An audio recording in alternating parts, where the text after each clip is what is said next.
Huh. Well, what's up, everybody? Uh, I did not mean to do this in the vertical form. Um, I don't know how to fix it without stopping the stream completely. Oh, I don't know what to do. I guess we'll just, I guess we'll just roll with it.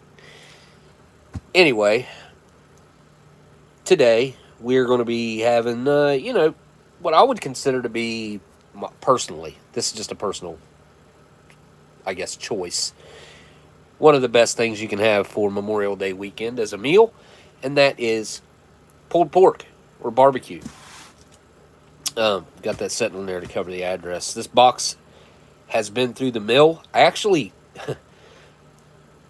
I threw this box in the corner years ago. I believe I haven't touched this thing in years. Probably quite a few years.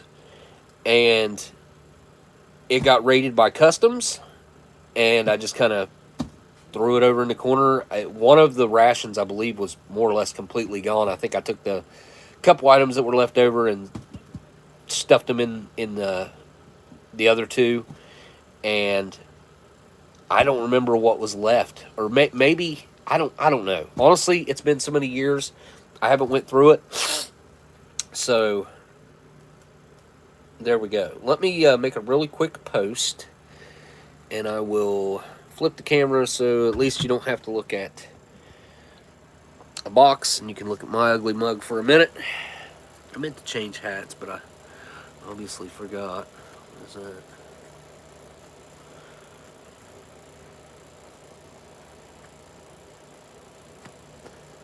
Huh.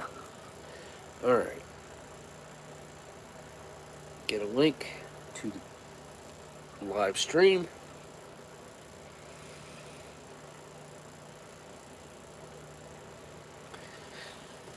Yeah, this should just take me just a second here.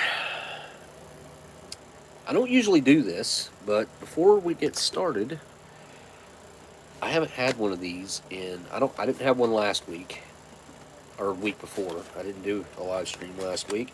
I was going to do a back-to-back Friday, Saturday, because my week kind of got away from me.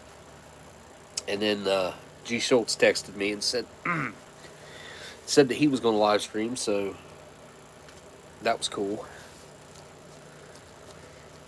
Hey, G. Schultz is here. Can't figure out how to stream in the vertical sense. So mine does it automatically, unfortunately, and that's why we're having a vertical live. I thought about this beforehand. I'm like, I'm going to do it horizontal. The classic folks that have been here for a long time definitely prefer the horizontal. I think most people prefer the horizontal. The screens, you can get more in the screen that way, especially with the tray. Like my tray barely, I don't even know if I have to turn it vertically, my tray vertically, and eat off of it that way. It just, I don't know, kind of not as good. But what is cool is it will show my live stream in the shorts.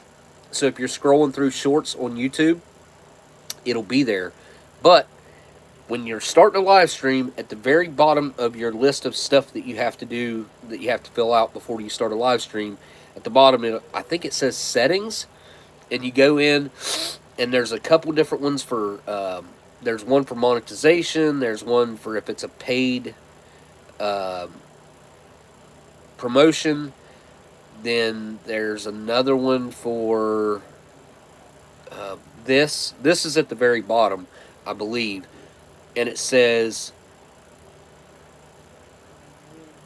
change to horizontal or change to vertical, one or the other. And I forgot to undo that because YouTube now, when you start a live stream, or at least for me in my settings, every single time I go in there, it's in this setting.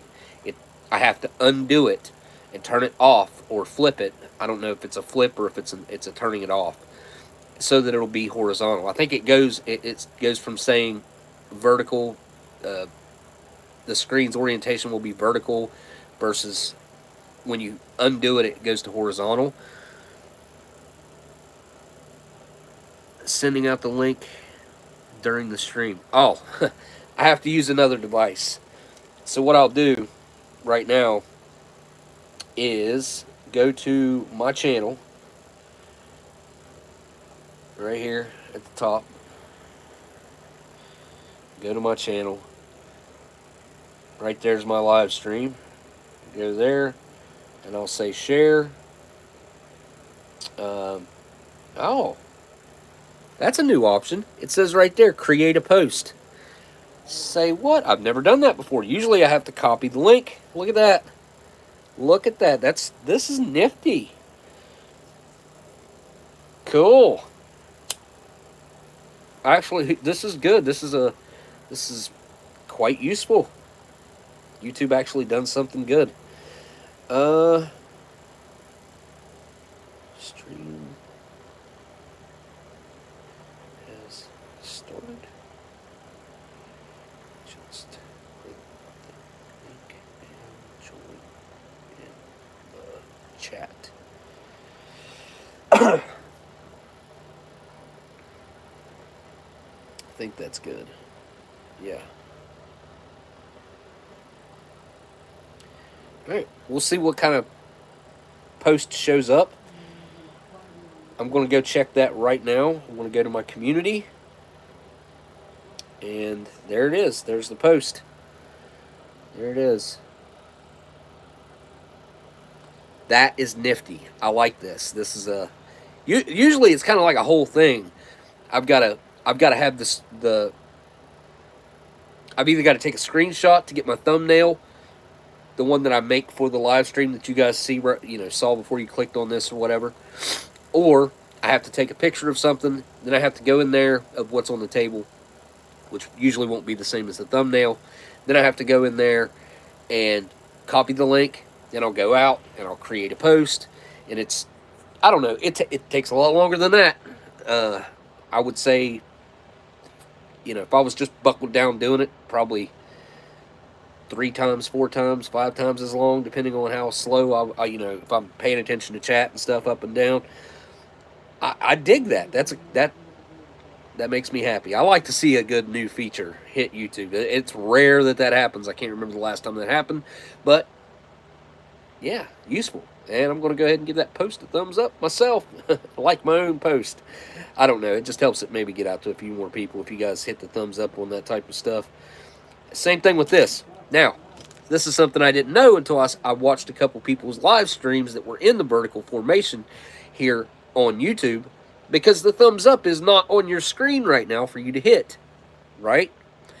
Since it's not, you have to long press on the screen, and it'll bring a menu up, and when that menu pops up, then you can hit the thumbs up or thumbs down.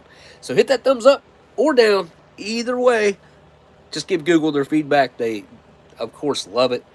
And then you can also, I think, tap like little hearts or something on the side, or I don't know. You know what? Let me just watch my stream. Let me just go ahead and go watch my stream and see for myself what it looks like. And all right, I need to go to lives. Nope, here, I'll just click on that. Every time I come over here into this corner, my nasal, something over here is triggering my allergies. I don't know if it's dust, maybe. I don't know. I've dusted over here, so I don't know. Hey, what's up, K-Man? How you doing, man? Good to see you in the chat. And there's G. Schultz. Definitely not always something new. I think it's... I think YouTube has been on a... and I think they still are, on a downward spiral. I don't know for sure what the future holds for YouTube. They're hanging on with... Look, I don't think YouTube will ever go away completely, but just like television and your mainstream type of news and stuff, I think YouTube has kind of went, I guess, a little too far with their algorithms, is how I would put it, and trying to dig into who you are and what you like and trying to anticipate what you want to see. It's like, we enjoyed the randomness of just weird stuff that we would happen upon the internet. You know what I mean? Like, you don't get that no more. Like, if you're into something, it's gonna pare down like what you're into. Or did you click like on a video? Oh, we're gonna find more videos like that for you. Here's 100 more of those. You see, the algorithm is broken in that sense. A lot of us, I know, I can speak for myself. So, one of me, I enjoyed the randomness of popping on to YouTube and just, seeing random stuff, which hasn't been that way in a long time. The algorithm has really taken over. AI, everyone seems to think that AI is this brand new thing. AI has been around for a long time. It just was never mainstream, and I think they were really more or less hoarding that technology for themselves. But now it's everywhere, and it's taking over everything. It's kind of crazy. All right, well, oh yeah, there's the little heart thing. I don't know what that does. Let me see. Brings up a menu, and then you can hit the heart, and it does nothing on my live stream. Why? Wait a second. It's literally doing nothing. Hit the little smiley faces. What's the point? What is the point in this? It makes no sense to me whatsoever. Okay, it doesn't matter. It doesn't matter. Okay, wait a second.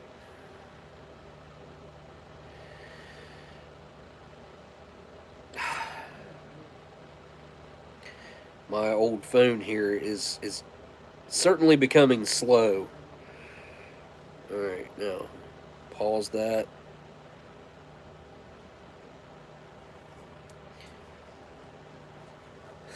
So, my neighbor, I guess, ran into Amber earlier today. I think it was. Yeah, it was earlier today. But he works at a local power plant. A power plant that's been there since probably the late 40s, early 50s. It's called Kiger Creek. I'm not sure when it was built, but it looked almost identical to the power plant that I worked at that was built in the late 30s, early 40s. That they've blown up in the past few years. They blew it up, literally. Detonated it. But anyway, I guess they discovered an old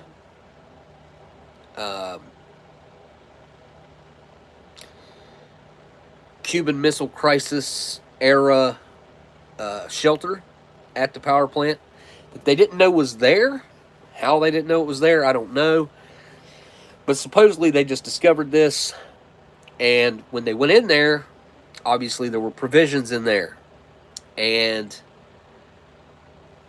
Mike is my neighbor, was telling Amber that they found a bunch of survival crackers and stuff in there. We all know what those are. 1962, 1963, October 1963 is whenever we had the Cuban Missile Crisis came to a heated point, and when it was October. What was the date? October. Somebody in the chat might know. It was October something, 13th. I want to say it might have been 17th. I can't remember the exact day, but that's when the Cuban Missile Crisis peaked, and after that, it was pretty well determined that it was pretty well over. And I say all this to say he wanted to bring a can of the survival crackers home and let me try them. They would not allow them to leave the plant for whatever reason. I don't really know. You know what's going to happen. They're going to end up in the dumpster. They're like, what if somebody gets sick eating those or something? What if? They're crackers, okay? It's these electric companies, power plants, they're extremely afraid of lawsuits. That's the only thing I can gather from the way that they're reacting to that and what's going on with that. That would be my guess. But we're going to check out what's in this box. And has Miss Marilyn showed up yet? I need to say hello to everybody real quick before I move on. Let's see here. Going all the way back. Booger Butt MRE, hello.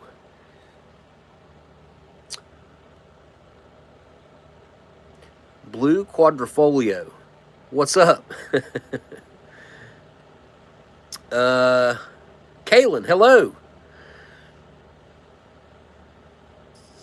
Oh no, actually, I just started it like 10 or 15 after 9. Let's see who else here. We got D Kleiner Skull. Is that Miss Marilyn by any chance? Memorial Day weekend, or is this maybe Miss Marilyn's brother? When I see the last name Skull, I think of Miss Marilyn, but it might be spelled with an H. Let's see. Spicy Tuna Rolls, what's up? Have y'all seen that app where you can, like, when you're filming face on with your camera, like I am right now, which obviously I'm not filming, I'm live streaming, but there is an app, and it works on live streams too, if I'm not mistaken, that you can download. And if you're reading a script off camera, like right off the side of camera, and obviously my eyes are over there, the camera will make it look like you're looking directly at the lens. It's wild what they can do with AI and stuff now. Like, and that's obviously an AI trick. Let's see. Got Spicy Tuna Roll. What's up, Malta Magna? How you doing, John? We got G Schultz, Mr. Glenn. We got, I seen K-Man in here. What's up, K-Man? Storm Tracker, hello. Gearfax, hello. From the Ukraine. Hello. Howdy, howdy. Good to have you here. Man, I was just thinking about, I only have one Ukrainian ration. I have one. And I've had it for years. I'm pretty sure it's probably fine. But man, I was really tempted to break that out and do a live stream with that. Like a couple weeks ago, I was thinking real hard about just going ahead and doing that. And then I thought, I need to look and see if I can still get those. I doubt I can right now. So I might hang on to that and actually do a review with it. I've got to get back to filming. This whole house thing has certainly picked up. There's been a lot of events happen in the past week that are they're outside factors I didn't see coming that are kind of changing everything, and I'm just kind of waiting to see. I kind of have to wait and see how a couple of these things play out. Unfortunately, I can't rush these things or make these things happen any faster because they're out of my control. It sucks. It just sucks. Which, I mean, it all sucks. My neighbor just passed away night before last. She's been my neighbor for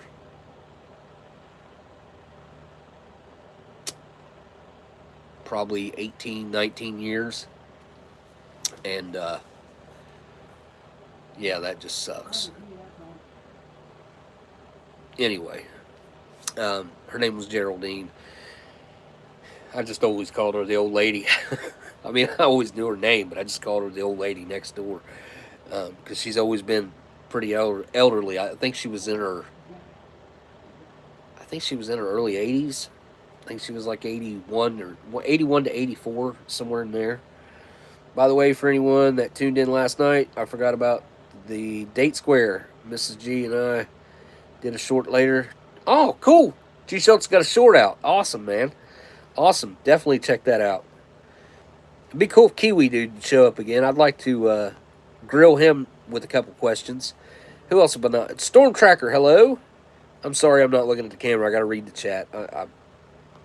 You know what I'm saying? It's a whole thing. Storm Tracker. Is that what I just said? Storm Tracker? LC, hello.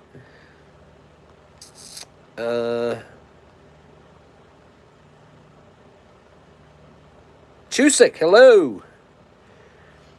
8 years tonight. 8 years. Wait, what'd you say? Did you say something before that, Chusik?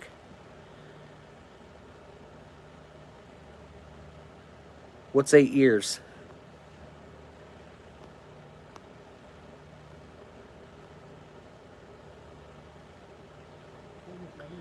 I must have missed something.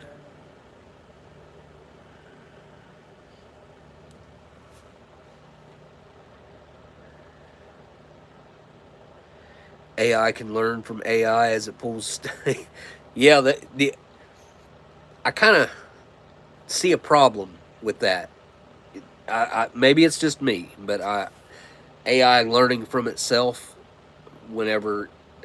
Anyway, that's a continuous loop of weird and badness. I feel like Boogie, awesome brother, booger button, booger butt. Wait, is there Boogie? CT, hey, what's up, gangsta? Did I say what's up to Spicy Tuna Rolls? What's up, Spicy Tuna Rolls? Cliff, what's up? Dom O'Leary, hello. Hey, Miss Marilyn. You made it. Good deal. D. Kilner Skull, Western New York. Someone must ask where you was from, I'm assuming. All right, let's get into this box. Let's see what's left. I actually don't know, like I said. All I do know, I fully remember whenever I opened this and I saw what they'd done to it, which, again, they just rated it. I think I had one. I didn't have an untouched ration, but I think I had, like, I was able to put together one full ration. And then I had to throw the bag away to one, and then I don't know what was left over. I don't even know what the other one was, but let's find out. Let's see what we got here. Because actually, again, I don't know. All right.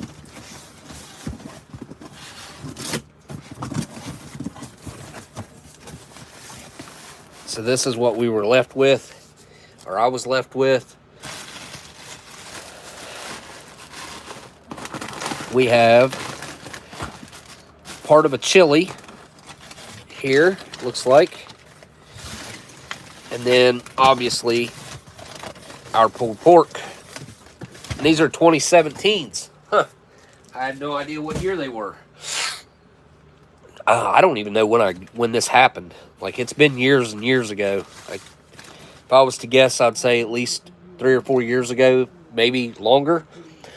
This could have been 5 years ago. This could have been 6 years ago. I don't know. It's been a long time. So, anyways, there's a chili there that's definitely not complete. Looks like the main's missing. There's a peaches. Let's just see what's in here real quick. Hey, howdy, Smokey. Our friend Carlos can't come and say anything. You can do to help him, Smokey? Carlos. Wait. Huh? Hey, Germs, what's up? I don't understand the super chat, LC. Carlos. Why does that ring not ringing a bell?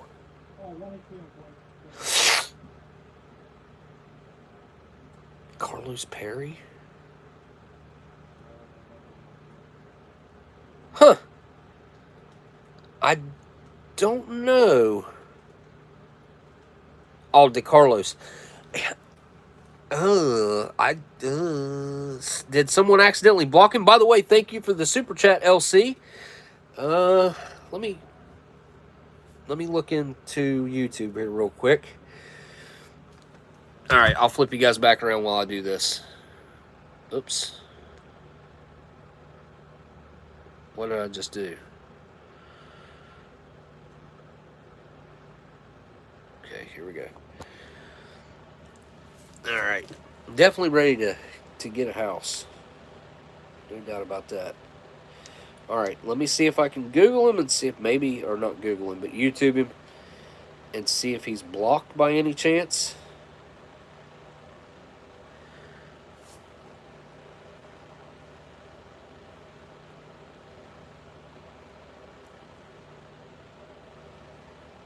But yeah, I mean, I didn't do it.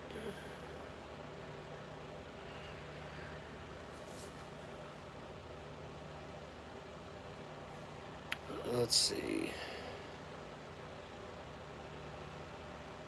This is definitely his channel. Alright. Let's Let's hit that.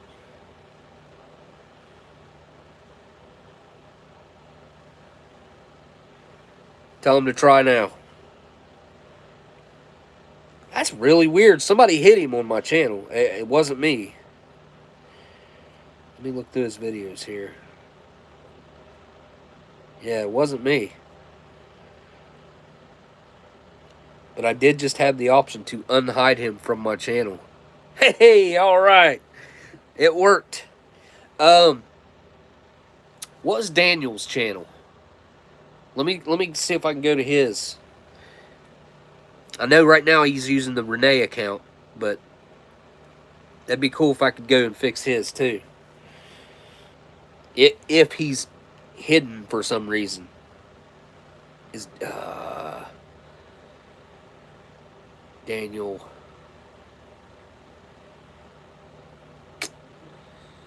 Help me out. Daniel, what was his channel? The full channel name? Daniel.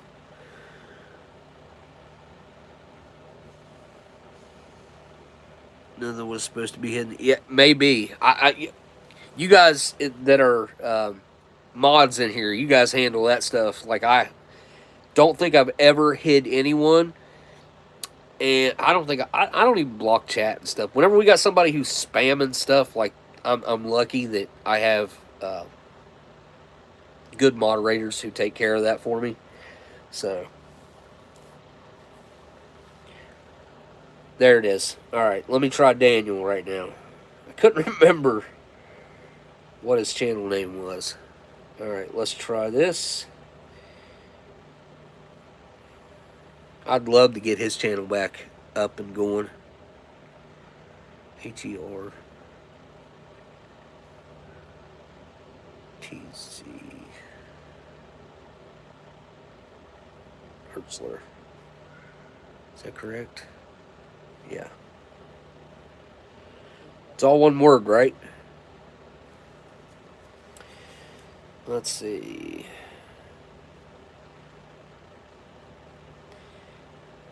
Nope, his didn't even show up.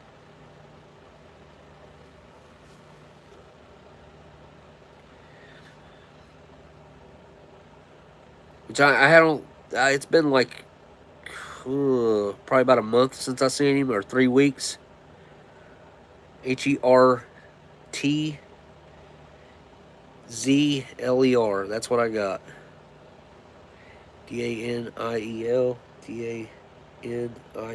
Yep.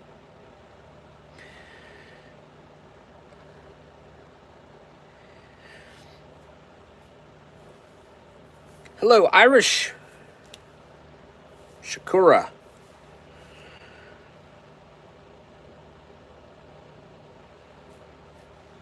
Yeah, Daniel's not coming up for me at all. The first Daniel that pops up is Daniel Tidwell. I believe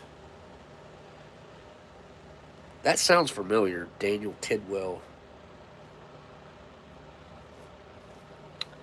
Where does that sound familiar from? Tidwell.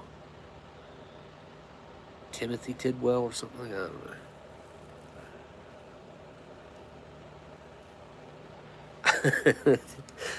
Dave DeCarlos was liberated. I apologize for that. But I didn't do it. I mean, I can say that for sure. I don't know how it happened, but you were definitely hidden. You weren't blocked or anything. It said hidden, unhide. What the heck, man? There's got to be showing results for Daniel. It's for both instead of. Oh wait, no, hold up. I want.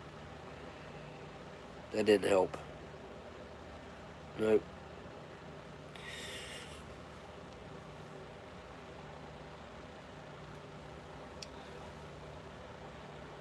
Even scrolling down through here, I'm not. I mean, he doesn't have to have content. I just want to find his name. What the heck, man? Shorts, unwatched, watched, all. Should show up under all. We found Daniel's view, cell phone number, address, no. Search by name. All right, let's try that. Wait, no. Ah, that was a stupid ad. I can't. It's just... Here, let me show y'all what it shows me. Right there. Nothing. Here, I'll scroll.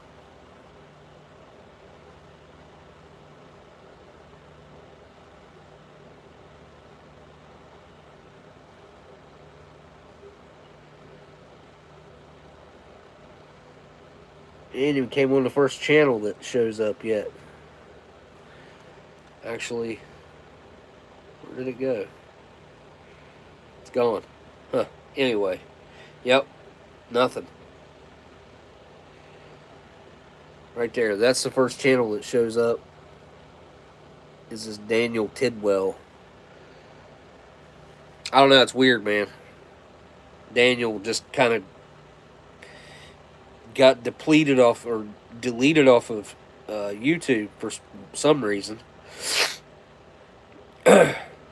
Sucks. Alright, you guys. Definitely go subscribe to all those channels in my links. Renee Hathaway. I didn't do it, and you can't prove if I did it. Wait, Renee's... Well, Daniel. Hey, Daniel is here. We're trying to get your account fixed. Because we just fixed DeCarlos's.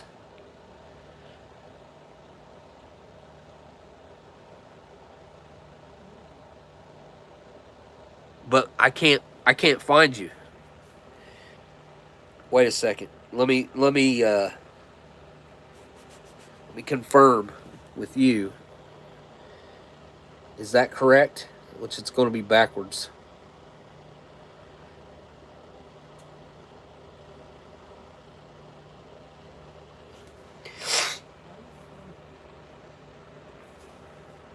Yeah, I know Renee's Daniel, yeah. So the channel name should be Daniel John Hertzler. All right, let's try that.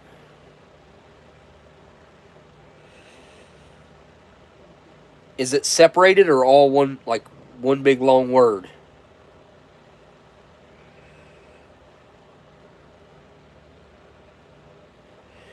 Daniel, how'd you spell John?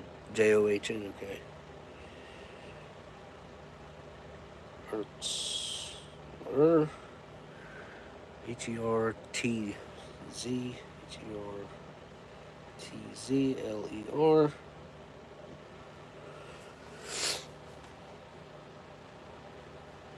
Nothing. Absolutely nothing. I got it separated. That's how I did it. I'm gonna try it all one word. Let me try that. It's all I can do. I mean, that'd be my last step. Is to try it as all one word. Or with no spaces, however you want to look at that. There we go. Alright, search.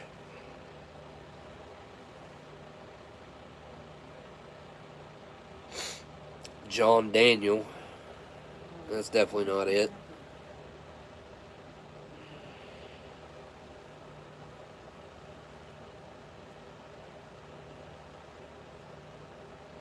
Then you got this John Daniel guy. That looks like he's got something to do with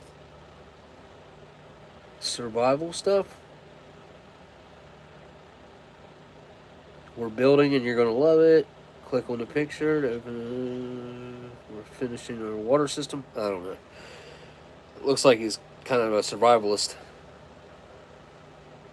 Yep, scrolling it. Wait. Nope. Nope.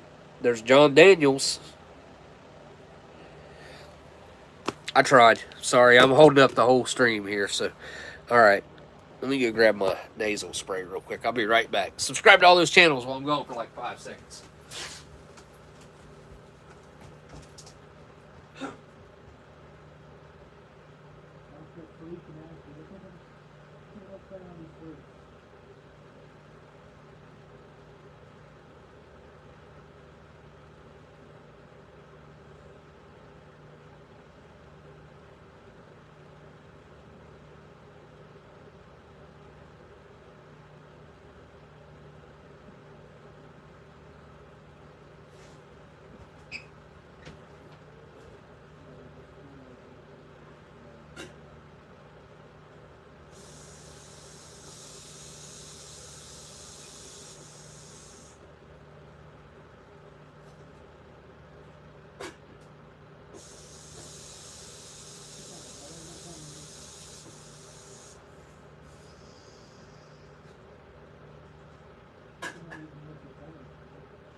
Okay. I had to add water to my boiling water because it was about boiled down.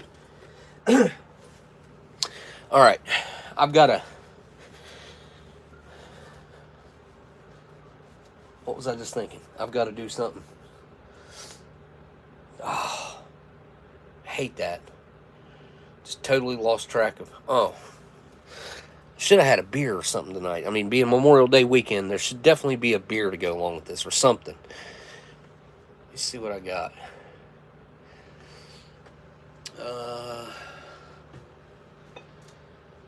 I got some moonshine. Some of the real deal moonshine. What's that? I got some weird vodka that I've never had before. It's been open. Amber had some of it, but wild berry.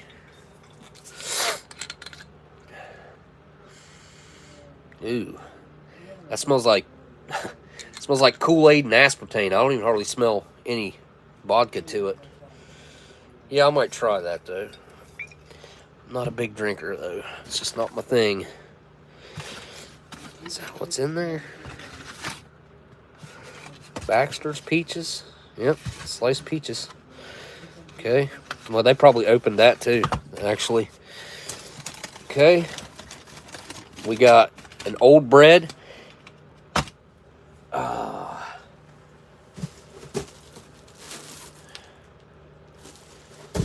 I remember now that Dawn sent some extra, like a couple extra things like that. So there's an old bread, old school bread. Should be a year on it. Somewhere, I would think.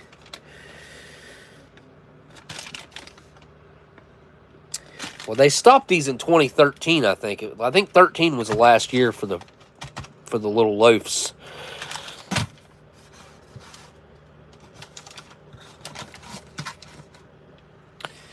And then we have the hamburger bun.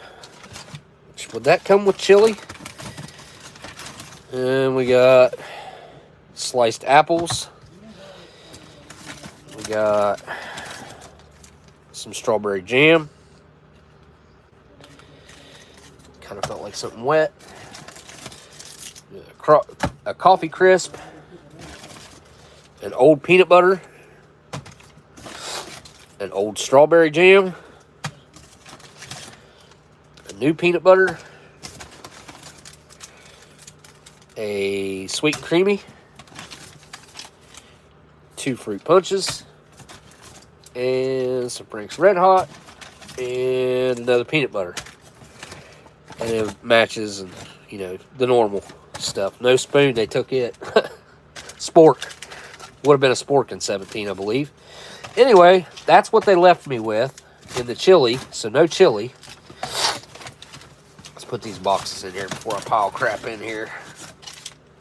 We'll put the stuff down in between the boxes.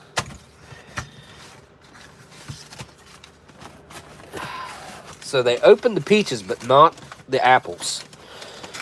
For whatever reason.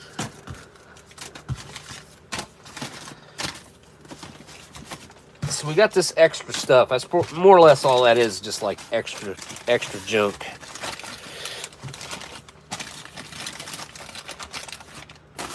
Alright, there's chili that's not chili anymore. And in here we have, and as you can see, they cut that with a razor blade or something. If you guys know me very well, you know I don't open IMPs like this, bagged IMPs like this. I open by pulling these 2 little flaps right here apart and then separating it. You just, it's so easy to open that way, and then your bag stays intact and it still looks nice and very, very well display worthy. So yeah, look at that. Open for inspection. U.S. Customs and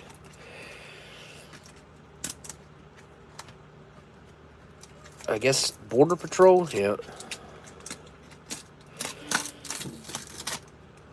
Oh, I'm saving that piece of tape. I don't have any of that. Stick that in a frame somewhere or something. take that off there. It was probably like right there. It's still really sticky. Like real sticky. Some good tape. Well, it's all coming off on my fingers, but jeez. All right. Oh man, look at that.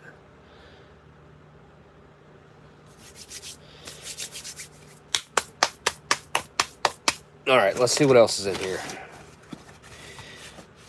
They did open this, obviously. We'll look at the nutritional stuff here in a second. Let's see what all we got left. We've got some sweet and salty almonds. I don't know what's supposed to be in this meal, but I hope this is about it. Dessert-wise, we have the date square. Is that what G. Schultz had last night? Did he have a barbecue as well? Because I didn't get to see. And I didn't have time to go back and rewatch. I just caught more or less the very end.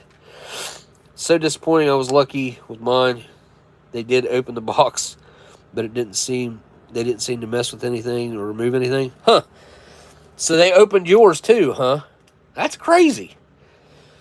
We got a raspberry jam. We got an espresso roast coffee. I freaking love this stuff. I really do. I love their espresso roast. Some good stuff. We have a coffee whitener. We have our sugar, our little sailboat hanging on there. Sugar, 100 grains. I don't know what 100 grains is. Is that like 40 grams or something like that? I don't know. There's our beverage bag, or sac pour poison. Instructions. We got some peanut butter to go along with that raspberry jam. And we got some Reese's Pieces, you see. Yeah. Oh, they did leave the spork in this one. And napkin. Which I guess you could use that for Canadian butt ration if you really wanted to. But, I mean, it's pretty rough. I'd say you're doing the final cleanup with this. You get it wet. I saw somebody try to eat one of those the other day. That was interesting. I'm not going to say any more than that. That's interesting. That's all. We got some Frank's Red Hot. Yum, yum. Love me some Frank's Red Hot. And we got some Smatches. Oh, some good old Smatches. And, of course, these are going to be made by Eddie Match. Stapled over the Eddie. But it's Eddie Match out of Pembroke, Ontario. And they are red or pink. They look pink in like real life. But why was I so zoomed? That was weird. How did that happen? Did I zoom for some reason? How did that happen? Anyway, matches. Has it been that way the whole time? Zoomed in like that? And I have a lemon lime drink. Lemon and lime. Alright. So we definitely need this out of here.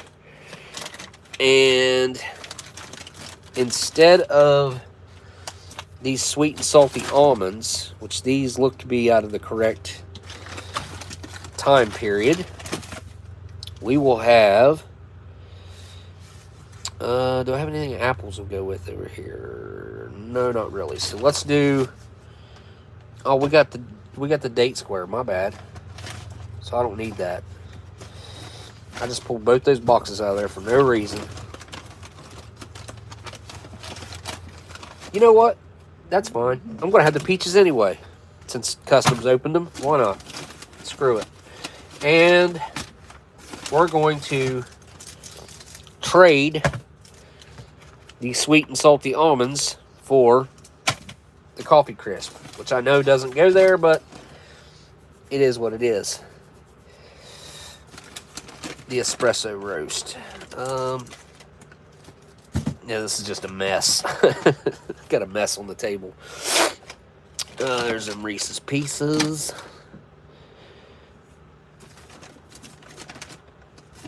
Yeah, we'll do the espresso roast. Yeah. Alright, there's our meal.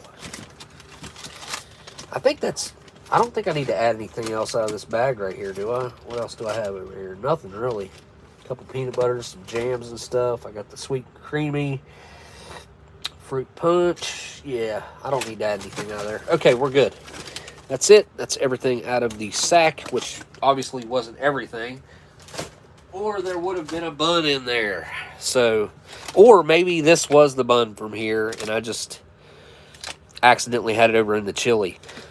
But I remember having to throw one of these away after I went through everything, and obviously they took the chili, and then they took whatever other menu it was, and they took, I don't know, they took a bunch of stuff. So, all right. And if I could, I would be stockpiled with these pulled pork IMPs for, you know, crap hit the fan type of food. Like, I would have at least 2 cases. I'd have at least 20 of these put up if I could just get my hands on them easily. And they didn't cost a fortune like they do now. I mean, you're going to pay $50-$60 for an IMP now. It's ridiculous. Which, I mean, I guess if you compare that to the fact that it'll cost you $20-some to go eat at McDonald's now, if you just want to go eat like a normal person used to. I mean, what in the heck is going on? $18 for a watermelon. I seen somebody the other day. $18, which was more than what a person in that area would get paid for an hour of work. So a watermelon cost more than what you'd get paid for an hour of work in that area. It's just crazy. All right, let's round everything over here. This has, wow, 410 calories. Good Lord. This is the date square, and it's got 66 grams of carbohydrates in it. My goodness gracious. 5 grams of fiber. Not bad there. 41 grams of sugar, of course. It's insane. It's got vitamin A, vitamin C, calcium, and iron in there. 15% of your iron and A. That's kind of a good additive. All right. Something ain't right with that.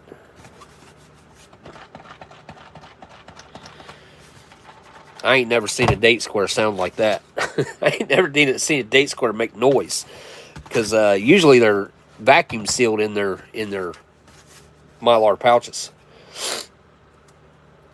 Pulled pork, we have 360 calories in this bad boy. 520 milligrams of sodium, which is not really that bad compared to a lot of other foods. And look at them ingredients. First ingredient is pulled pork.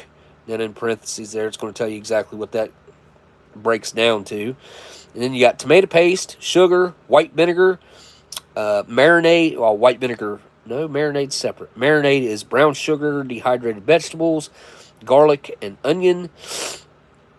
Oh, that's the dehydrated vegetables is garlic and onion.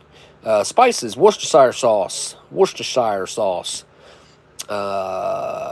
powdered maltodextrin vinegar, molasses, corn syrup, salt, which they do with corn syrup, caramel, garlic powder, sugar, spices, tamarind flavor, sulfates, mustard, caramel, salt, citric acid, dextrose, and some smoke flavoring and salt. Good old salt. Salt was the last ingredient on there, and you see how high the sodium is in there. So that's just like, that's a pinch of salt, more or less. Our Reese's Pieces are 250 calories. So we got 410 and 360. So that's 770.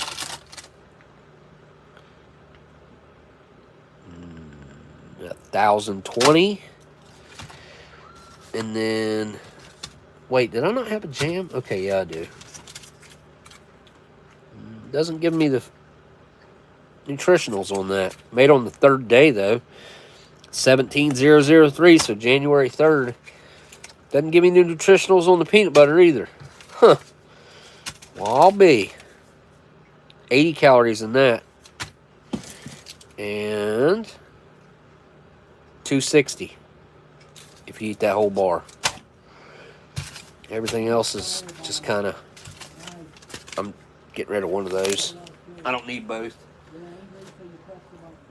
One is enough. All right, let me go put this in some boiling water. Man, that's heavy. Ethan! 16, the 308th day of 2016. Ethan's being loud. What is the weight on this? 318 grams. This feels heavier than that. It just feels like so much food. All right, I'm gonna go. I had some good barbecue there last weekend at the car show too. Had some real good barbecue. Actually placed top 5, which is unusual. Like, I usually don't place that well with my car. All right, be right back.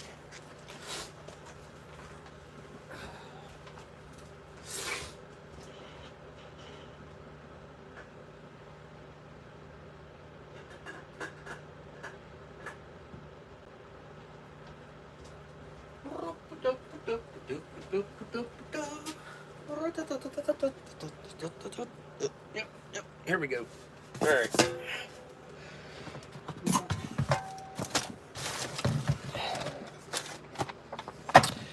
Date square right there. Hamburger bun right there. Coffee crisp. Peanut butter. Raspberry jam. We'll put our peaches in a bowl. Frank's Red Hot's going underneath there. Reese's Pieces. All right, let's get these two rolling. And I forgot about water. All right, I gotta go get some water boiling, and I will be right back. Wait, that's the whitener. Where'd the coffee go? There it is.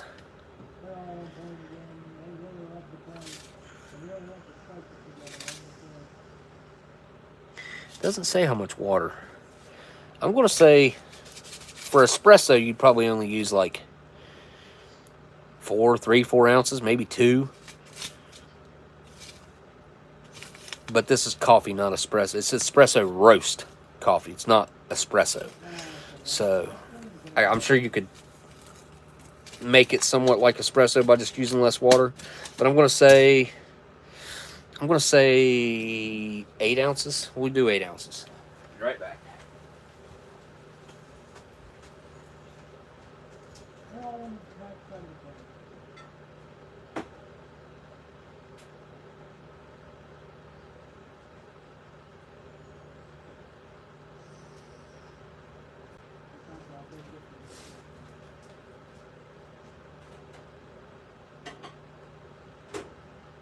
When you guys need to wipe the microwave out? Sick of cleaning it after.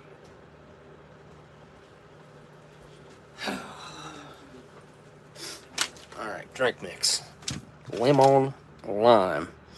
250 mils. All right, half a bottle of water. That's about what I got. I guess it's about exactly what I got. Ain't used this cup in a while. I don't even know where my other one is. I don't know what I've done with it. Let's do the Superman. I ain't done the Superman in a long time. Lemon lime drink mix. Whoop, that's a little more than I wanted.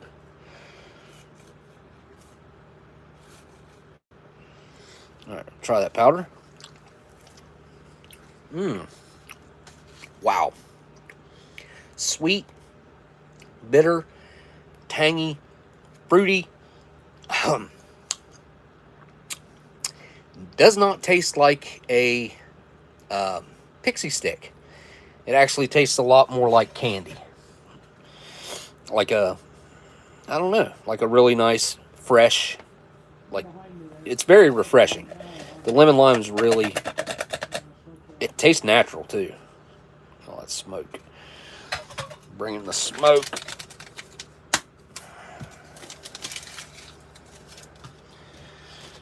Alright, I'll shoot the water to it. It should turn green.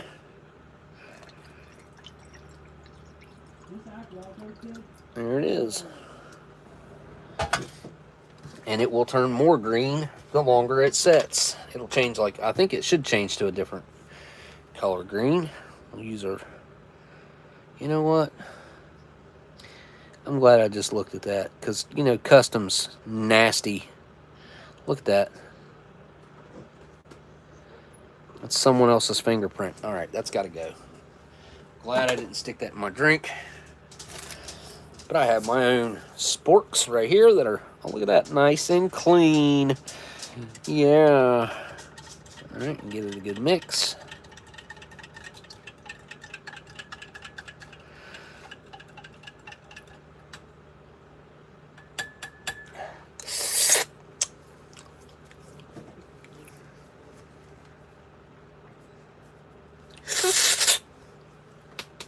All right. Water's done for the coffee, and I'm going to grab the barbecue.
Okay.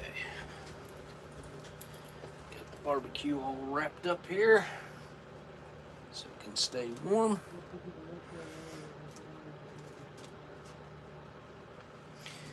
Got our hot water. And we're going to use our delicious cup, which is backwards for me, but try to do it like that. There we go.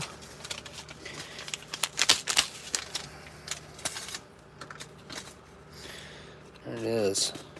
Nice freeze-dried coffee.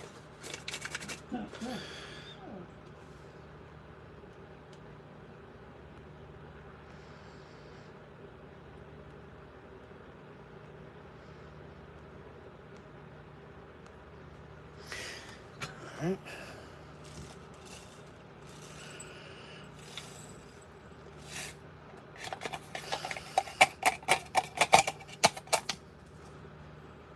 It's a good little bit. Some darker spots in there, darker pieces.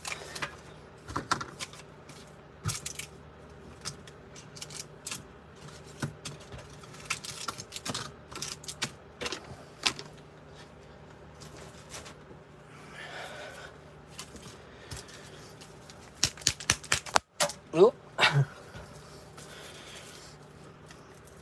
The whitener. Creamer.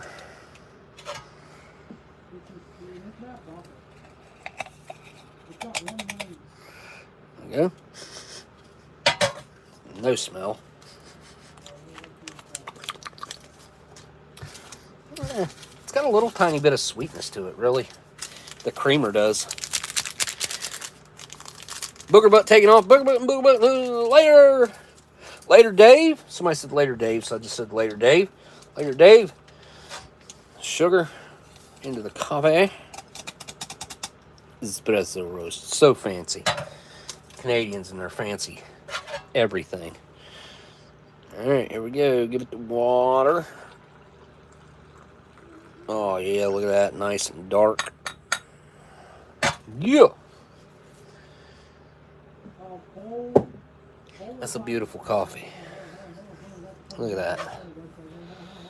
Nice. Looking good, looking good. That actually is really dark still, even with the creamer in it. Like, this is really dark. Doesn't look as dark on the camera as it does in person. Coffee stuck on my spork. I don't want to have to yell at my son to be quiet again. Hey, Ethan.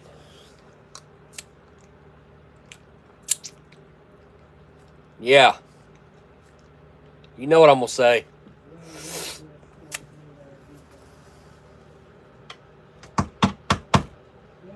Yeah, you know what I'm going to say. Anyway. Hopefully that my camera didn't pick that up. If it did, it did. I can't do anything about it now.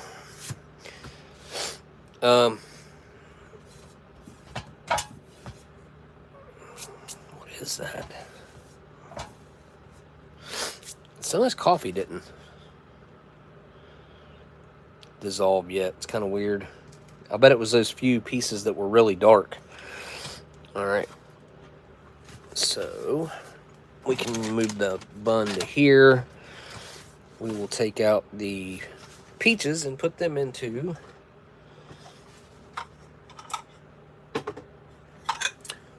this little bowl here.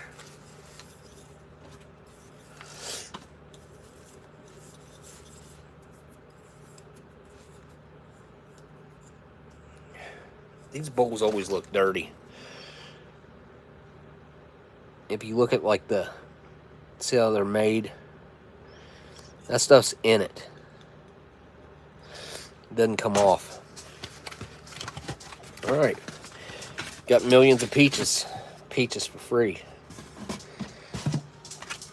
Millions of peaches. Peaches for me. Stella. I'm going with the lower tear notch. Oh, no. Oh, what the heck. Man, those look rough. They are really dark. Look at the mess that it just made. Awesome. Just awesome. Alright, you guys are going to have to give me a second to clean that up. Stella, you got to quit. Hang on. I gotta go get a paper towel. Seriously, stop.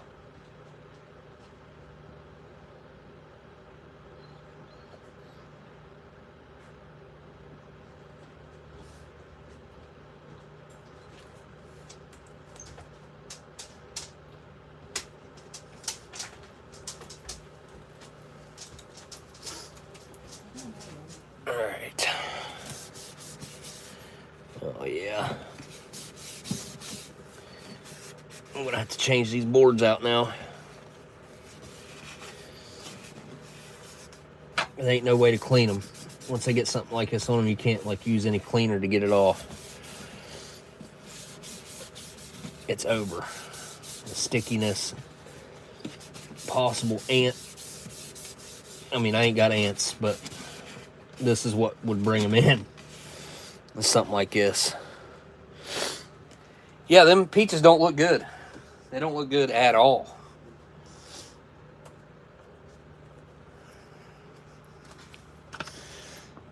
I mean, on the camera they look nice and like bright orangish color, but look how they've broken down. Oh, yeah. All right. Oh, that's.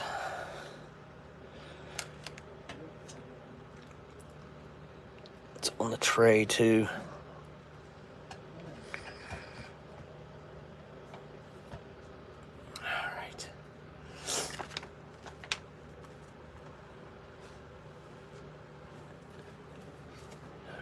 Set that over there. Maybe it'll be all right. That stuff is all over the place. You need a preacher for those peaches. They might be cursed. they might be. They definitely projectile.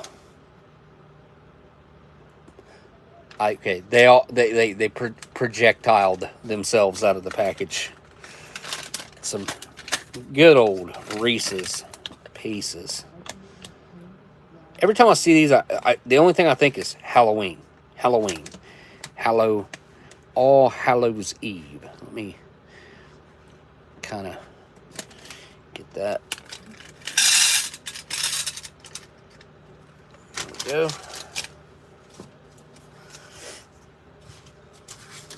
Got a pile of trash backing up over here. Can's almost full.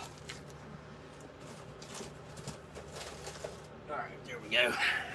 Just use the old cut bag as a trash can right now. Trash receptacle.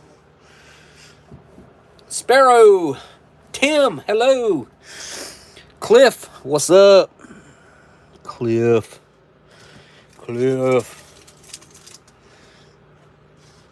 I did all that just so I could try to get more stuff in the screen here. That's why I don't like doing it vertical.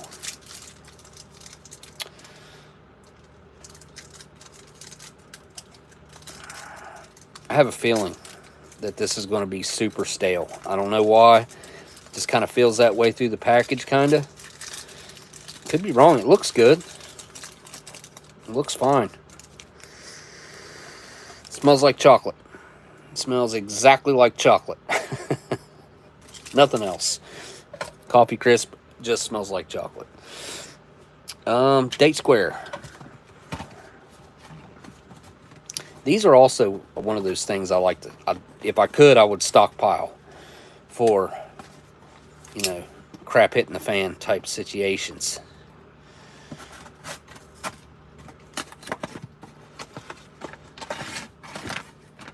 Look at that thing. It's like kind of blown up. Kind of weird.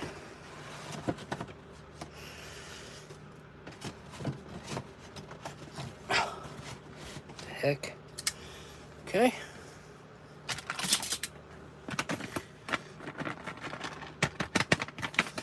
It says to use some scissors on there.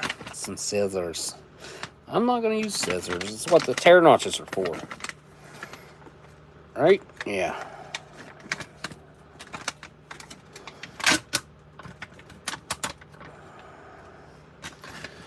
Look at that thing. It smells like, I don't know, slightly fermented dates, I suppose. I'm not real familiar with how dates smell. It doesn't smell very cakey. But it is. Oh, it feels quite moist. It looks really nice. Looks really good. You see your fruit, your date on top there, and your like whole grain cake on the bottom. And it is very greasy, as you can see. Yeah, that's looking good.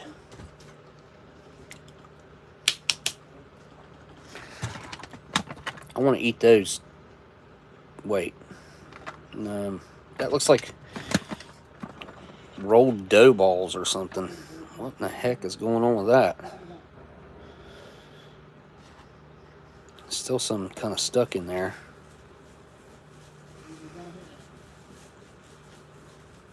Huh. Mystery pellets. Yeah. It's a little weird. I've had quite a few of these date cakes over the years, and I don't recall ever seeing it piece up like that, but maybe I'm wrong. I think usually they're vacuum packed. Mine have been. I'm almost positive that my date cakes have been vacuum sealed. All right, let's get the hamburger bun out. The only thing I got, see, I can either have pulled pork on this, and I don't know what to do with this. I think I usually save this because obviously I want the pulled pork. Yeah, I might have to go get I'll go get a piece of bread or something maybe. There is our hamburger bun that is extremely smashed.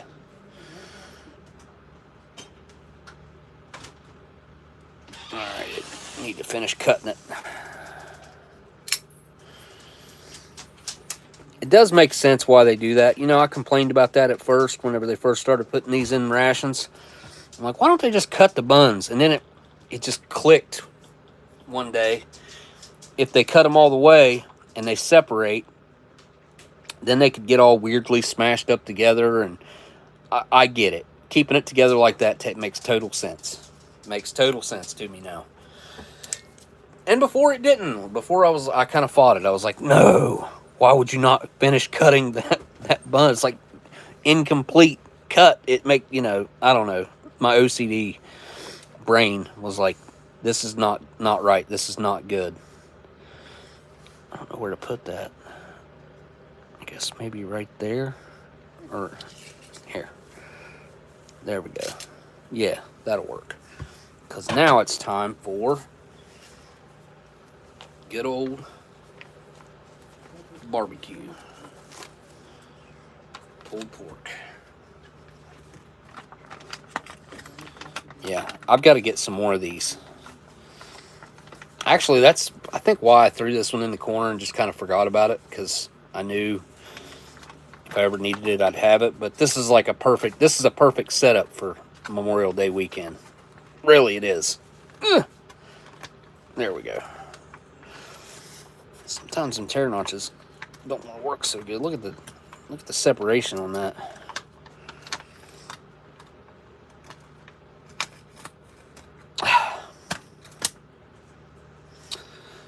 Yep, fleeing barbecue sauce everywhere. I really hope it didn't just get on my shirt like I think it did. All right, first thing you see are potatoes. And then you see this big, like, patty. And that is a thick piece of pork. I mean, it's like a pressed patty of your pulled pork. Let me see if I can get it to come out of there. I'm just going to dump it straight out.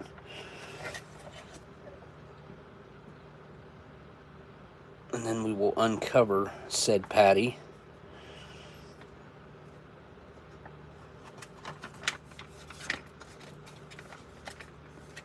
Get all the juices out of there.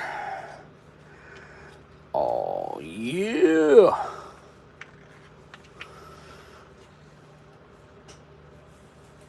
All right. This one I got to go throw away. Yep.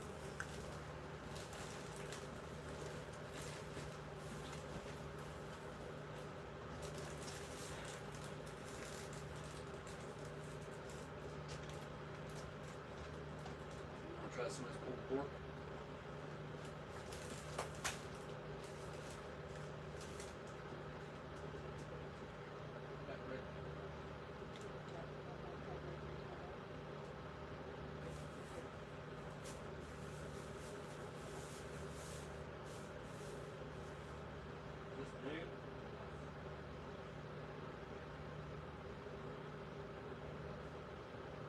What happened to the old stuff that was here?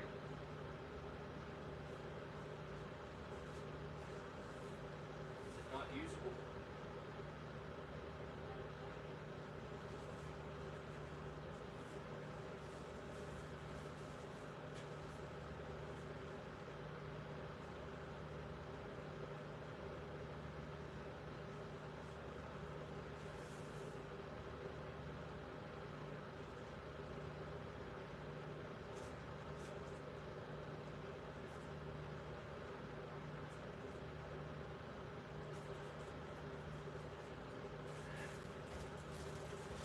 Okay, I got something for the peanut butter and jelly.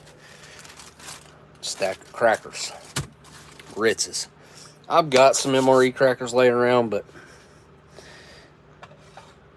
I don't feel the need to use them.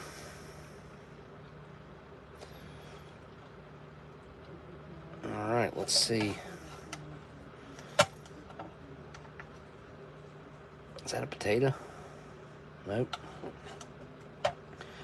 It's like a big old chunk of pulled pork. It's kind of been pressed together. I gotta go in for one of these potatoes.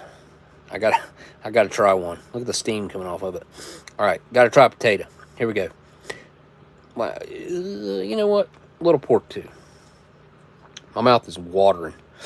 Let me smell it. I mean, I smell pork more than anything else.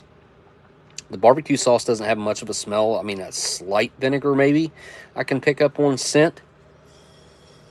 Maybe a slight little bit of molasses. All right, here we go, down the hatch.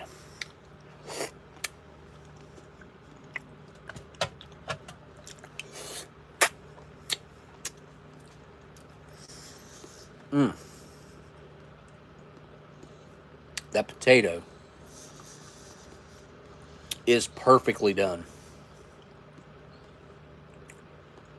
Not too tender, not too hard. Just perfect. Nice, just a nice little amount of chew. The pork itself is a really moist, obviously, I mean it's soaked all the way through. Really moist. Nice chew to it too. The grain of the meat's really nice. I like the texture of it and the taste itself.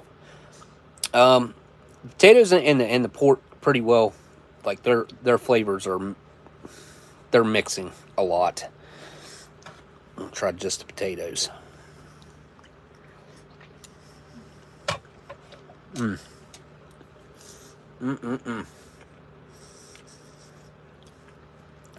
Those potatoes are exactly the amount of done that I want the potatoes in my potato salad to be. You know what I mean? Because I get potatoes that are in potato salad a lot of times that are just too hard for potato salad. Like, I don't mind. Like, well, yeah, I do. I don't really... I can't think of a time where a potato should be firm. I can't really think of that time. Potatoes are meant to be tender, but not too tender, usually. I mean, if you overcook a potato, it does kind of mess up even if you're mashing them, it does kind of mess up the end product.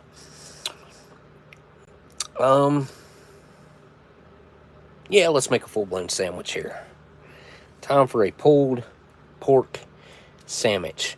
Now, I don't know if they intended on guys putting the potatoes in this as well, or what, but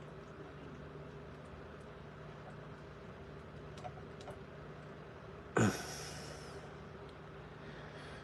right, let's bust that up some. That's almost like burnt ends or something. It's firm. It's definitely got a firmness to it. I'll put some of this up there on that.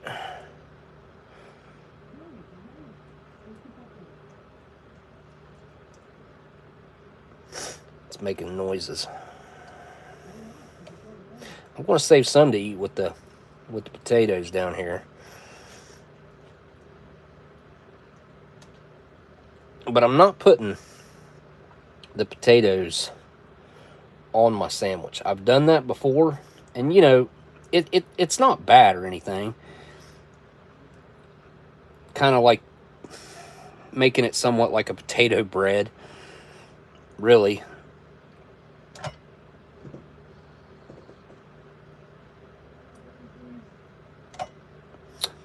Actually, I will put one potato on for the first bite,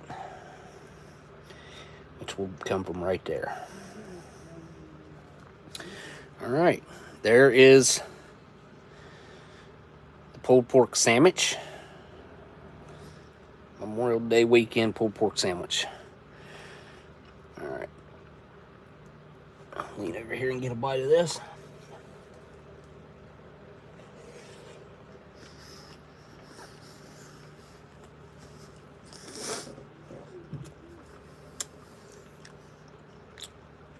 Yeah, that's all over my face.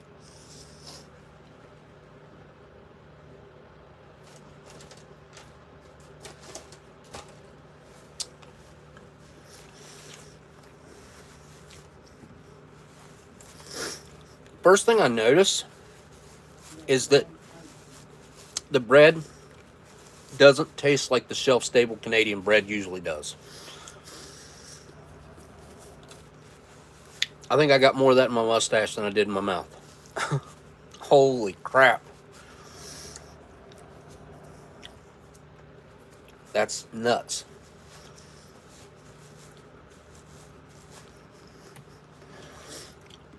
That's after wiping my mouth. That is just too much on my face.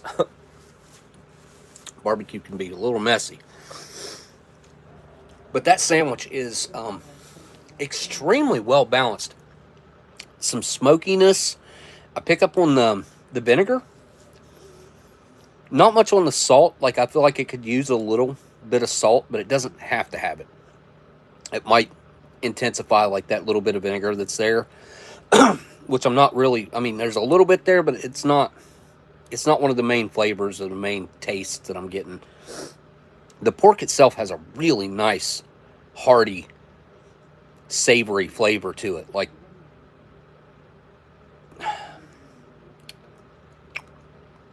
I would say I've had this when it's been really dry.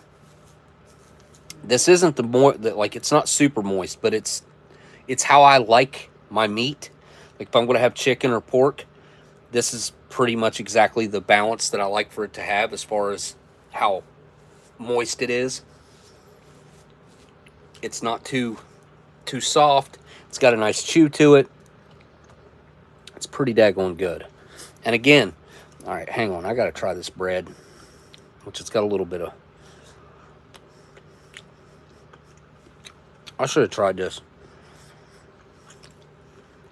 before.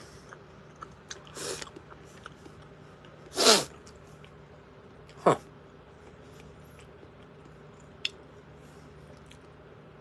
And that bun tastes really good. It's nice and airy, smooth. It's almost got like almost like a creaminess to it, like a really nice aftertaste too. Usually these buns are kind of weird where they're shelf stable, but that one is not weird. It's actually really good. I don't know if it's just when I'm really hungry because I haven't eaten since yesterday. I can't remember if I ate yesterday. I didn't plan on fasting for the last 24 hours, and I think I ate something. I had some dry cereal last night, so that's what I've had since yesterday sometime. All right.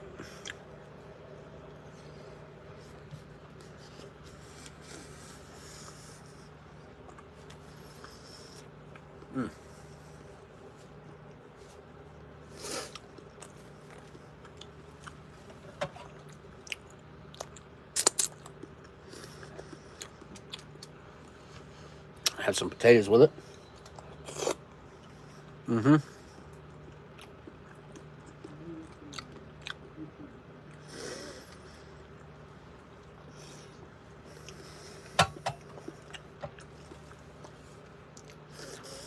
Something doesn't feel right about taking a bite of that sandwich and then eating potatoes. I don't know why.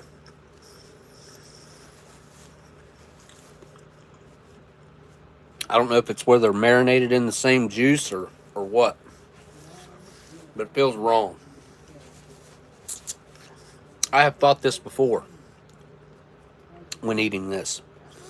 But I think most of the times I just put the potatoes on with it. And then eat whatever potatoes are left over here. And there's still a nice dish of pork and potatoes over here. Got to try some Frank's Red Hot on it, though. You can put that stuff on anything. Ain't that what they say? Not quite those words. It's usually the granny at the end that gets me. I'm gonna put that stuff on anything. let's just drip a little bit of Frank Red Hot right there. Ooh. Yeah. There it is. Glop. That looks weird for Frank's Red Hot, does it not? That is not the right color. It's like yellow. Frank's Red Hot is not yellow. I know, I got a jar of it right here somewhere. I got a jar of it right over there. It is not supposed to be that color. Am I wrong? Like in person, it's yellow. It's pretty yellow on the screen too, but let me smell it. All I can smell is vinegar. That's all I smell. Yep. Alright. I'm just going to try it.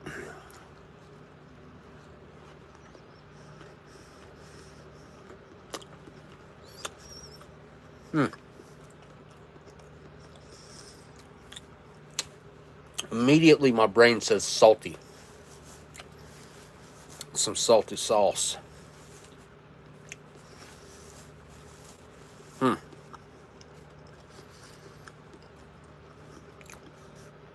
But really, that didn't add hardly anything to it.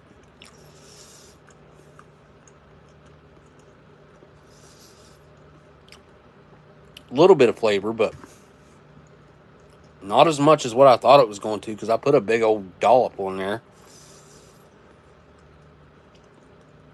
No heat. I got no heat, which I fully expected there to be some. Let me see if I got a Tabasco open up here, because I'm wanting a little bit of heat added to this.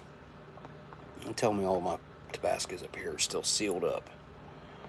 I think this one might be open. Yeah, nope. Nope, that one's not open either. Dang it. Come on. Right, let me find a newer one and I'll open it up. It's got a 3 on it. What would a 3 be? 93, 93.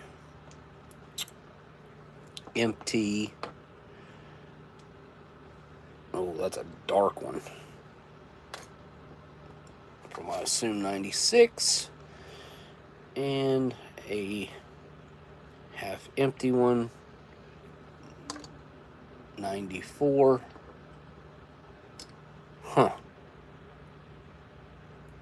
Well, crap. I've got to have some Tabasco open somewhere.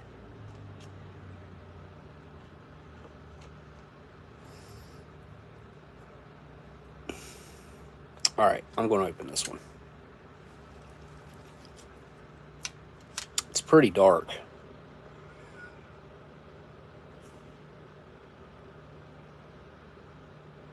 Yeah, that's pretty dark. I don't think I have a new one sitting right here anywhere from out of a ORP. Maybe I do. Here's this one. See? This one's a lot lighter. Same year, 93. And this. I only have one of these. See this weird Tabasco bottle? If I ever find another one, I'm keeping it too. Because these are super rare. Extremely hard to find. They were a 1 year only. And I don't think this has a date on it. Yeah, it does not, that I can see. Can't remember. I think this came out of an MRE that K-Man sent me, I think. If I'm not mistaken. But I thought I had a new ORP Tabasco up there, because this is definitely going to be hotter than a normal Tabasco.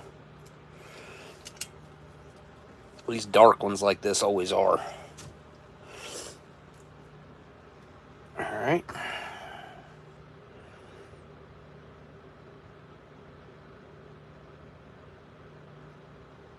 There we go. It does not take much Tabasco, especially this older stuff like this. A little bit goes a long way. All right, here we go.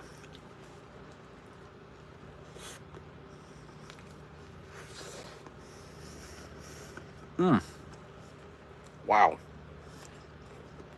That's a huge difference. Huge.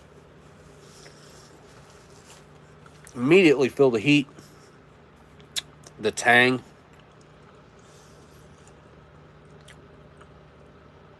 Yeah, lots of flavor.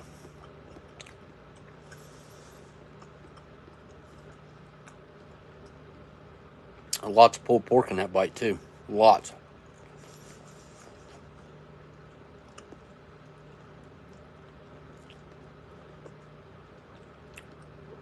I do think I would refrain from putting the juice on here. It's just, it makes the bread too sloppy wet. Just do it this way. Mm-hmm.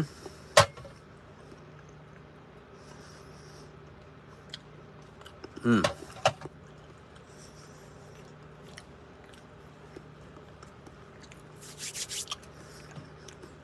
Alright, I'm going to add a little bit more Tabasco, and then I'm going to chow down on this real quick, because I don't want to waste it.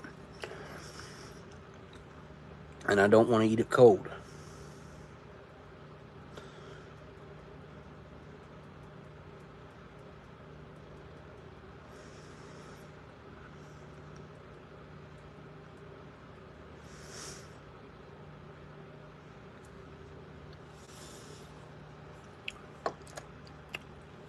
Alright.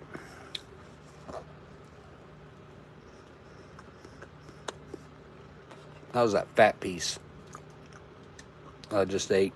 It had all that fat on it. It was like the first piece I put on the sandwich.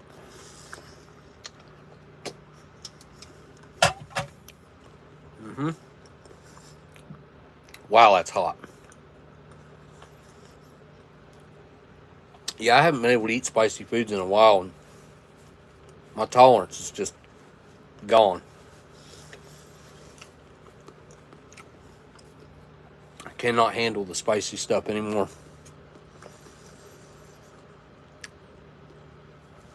Which I think I've done a pretty good job repairing my stomach from whatever was going on with it. Mm-hmm. I gotta have a drink after that. Made my eyes water. My nose run. Which is nice and clear now. Lemon lime.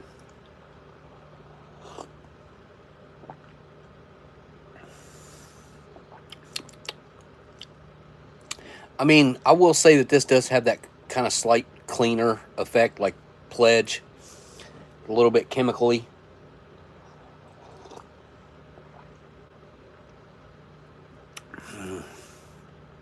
It's real similar to like kind of what Gatorade is. It did somewhat change. It didn't get greener than, it didn't get the color green that I thought it would. I thought it was a little slight darker green. All right.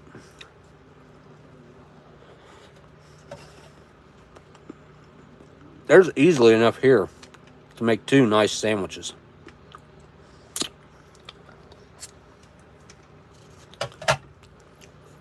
Which I might do with some of that. Make myself a second sandwich later.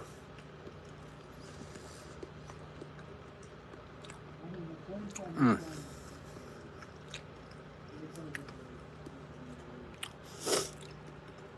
A little more Tabasco on there.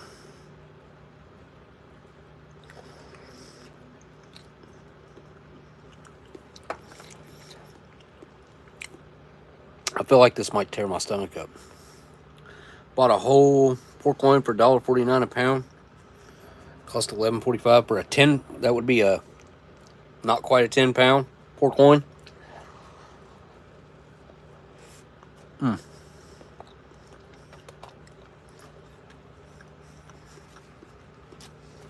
I'll tell you what. I bought a bag of oranges and a bag of grapes at the store 2 days ago.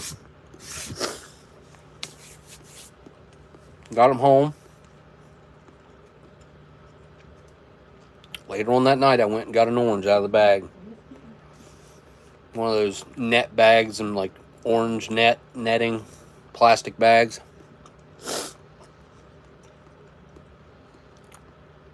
Got it out and peeled it. Went to eat it.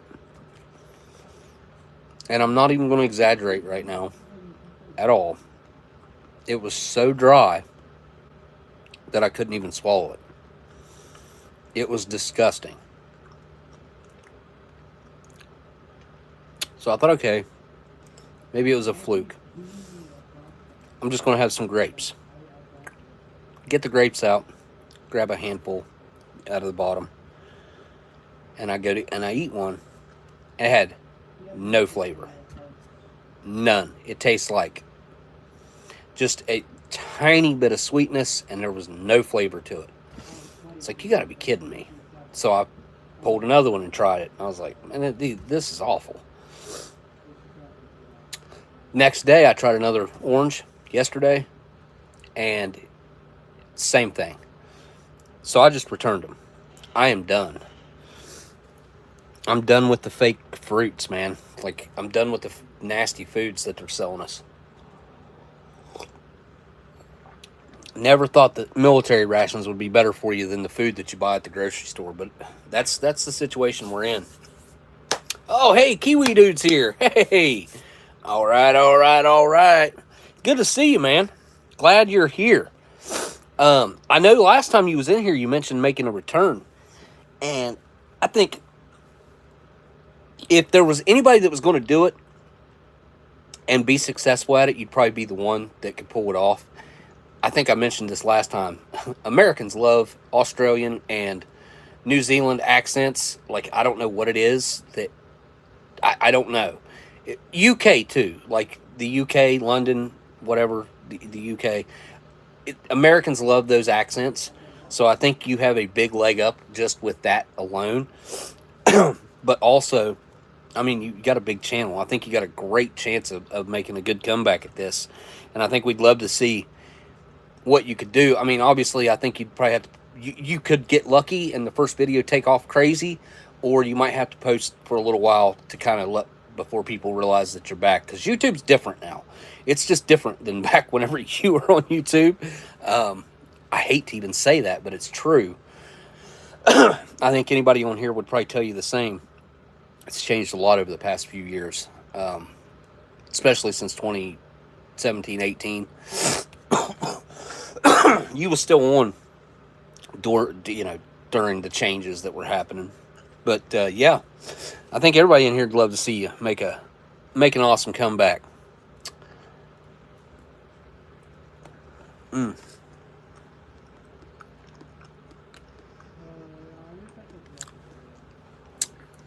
I appreciate, man, I feel like I got one of the best, like, real communities. We know each other.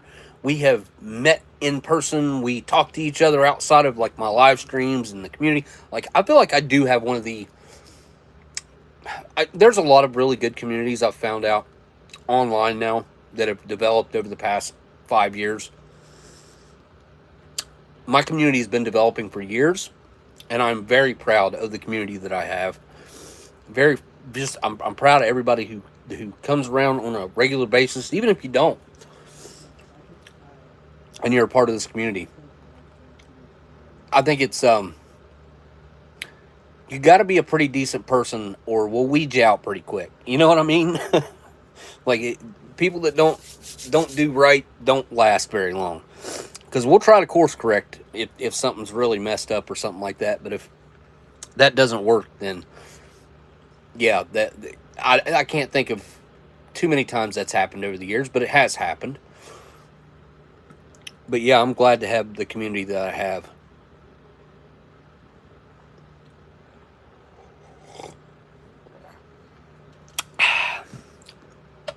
I'm like literally almost full from that sandwich.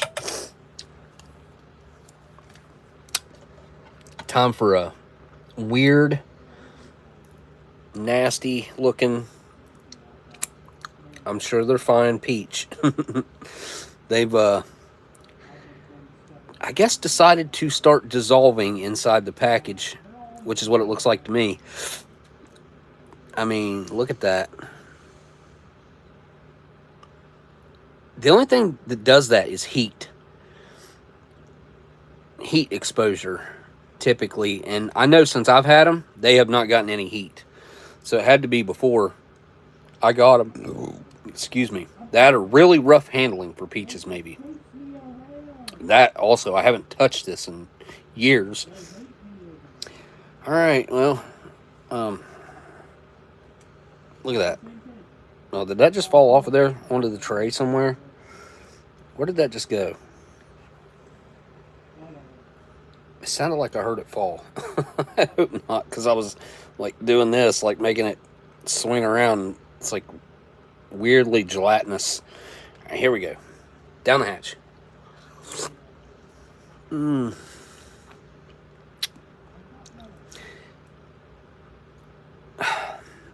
That's super strange. Okay, it's sweet. Not much flavor. Like, really not much. Like, the peach flavor is barely there. But that turned to nothing in my mouth in, like, half a second. It was just gone. I didn't even have to, like, press it against the roof of my mouth or anything like that. It was just gone. Really strange eating experience. Whoa. Yeah, I've never had peaches do that I can remember. Maybe I have, because I've eaten some really old, weird food before. But look at that. They just... I don't know, man. This is weird.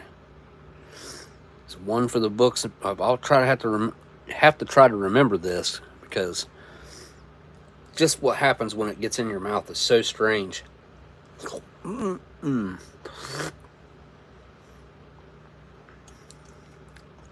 All right, that one looks like it's got some firmness to it. They don't taste bad or anything. It's just... I don't know, man. It's just weird.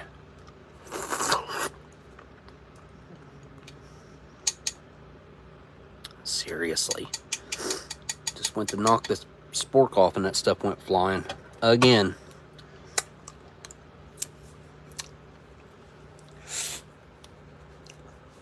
Yeah, I'm done with the peaches. They suck.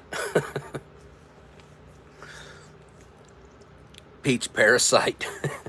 Yeah, it's definitely, I mean, yuck. It just does not. If I did that a few more times, like, it would all be tiny pieces. It's breaking up super easy.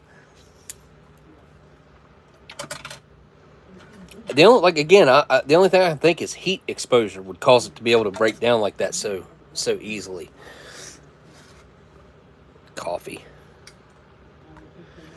It should still be nice and hot. If not, it's going to get the microwave. Whoa! I did not... Either I didn't add enough water to that or something. It doesn't even taste like there's cream and sugar in that. That is really potent. Wow. It's got really good flavor, though. Nice, bitter, dry. It's got that... You can tell there's a lot of tannins going on. All right, I'm going to go heat this up a little bit. It needs at least 30 seconds, 25, 30 seconds of heat.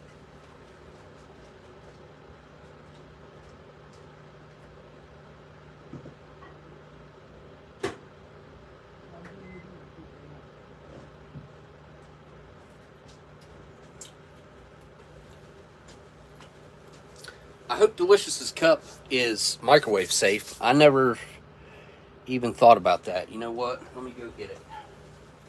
I don't want it to break.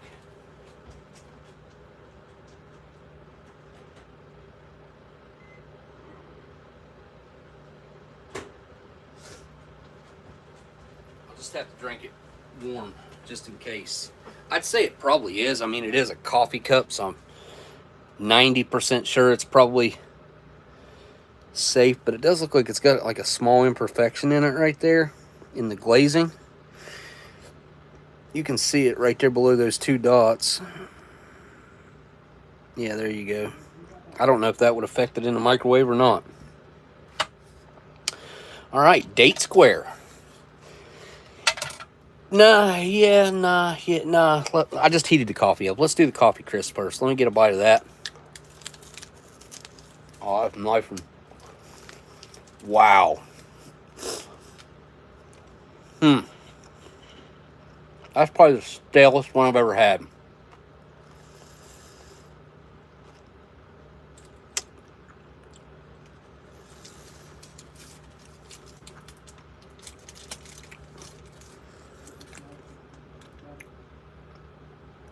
A big old center section of the cream there. Kind of looks like one of those Hershey Airs. Is that what they were called? All right, I'm going to try to dip this in the coffee. Knock the crumbs off of it. Into the coffee.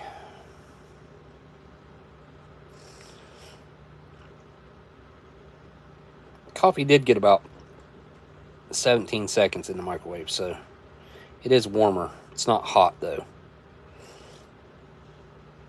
All right, here we go.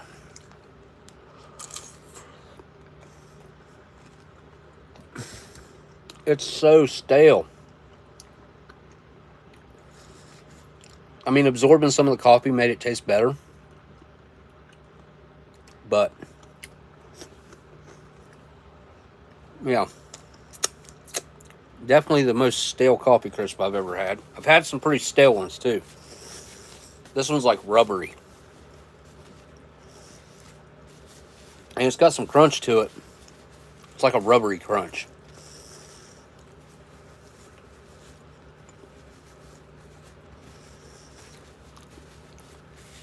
I mean, it's just that stale wafer kind of a texture. I will say the chocolate was a lot smoother and potent whenever it got heated up in the coffee. Oh, I take that back. That coffee's hot. Yeah, the coffee's actually really hot. You know what? I kind of like that. I'm going in for... You know what? I'm just going to drop it in there. And I'll use the spoon. Yeah.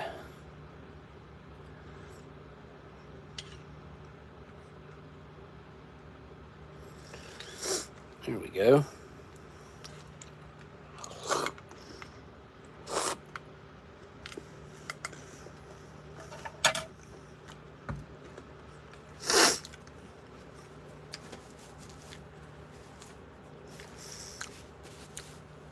So that was kind of neat.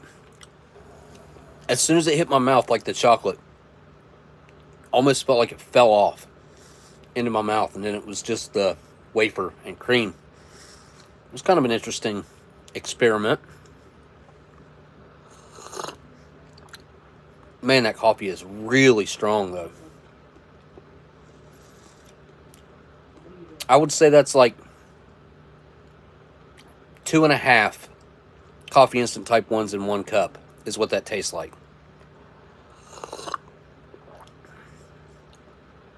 It's certainly got that sour bitterness to it. It's pretty pleasant. If that's something that you like, you would enjoy that. A lot of people don't like their coffee to be like that. I like a nice strong coffee. And that certainly is a nice strong espresso roast coffee. I'm going to have to look into the details exactly what espresso roast means versus a regular roast or a dark roast. And of course, Reese's Pieces, these things are pretty classic. I think we know what these are going to taste like.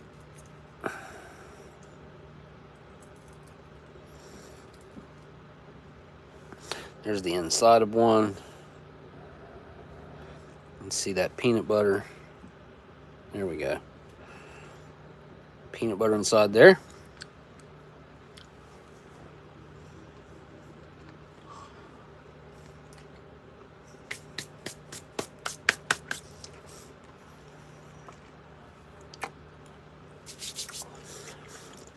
there ain't nobody on the planet that does peanut butter like Reese's. I don't know exactly what their secret ingredient is, because their peanut butter that's in the Reese's Pieces and their Reese Cups and, you know, all their Reese candy type stuff does not taste the same as the Reese's peanut butter that they sell you in the grocery store. That just tastes like regular old peanut butter. The peanut butter that's inside of this and like inside the Reese Cups and stuff, they're worlds apart in my opinion. Very unique. And I can't pick up on what it is that makes them different. Like what additive is in that peanut butter that's not in the regular peanut butter that they sell you. Huh. What up, Tax Cut? Let me bite of this old date cake here. Old date cake. Yeah.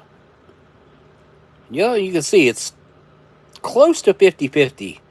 I would say like 65-35 or like 63-37 roughly on the split. Let's see what it tastes like.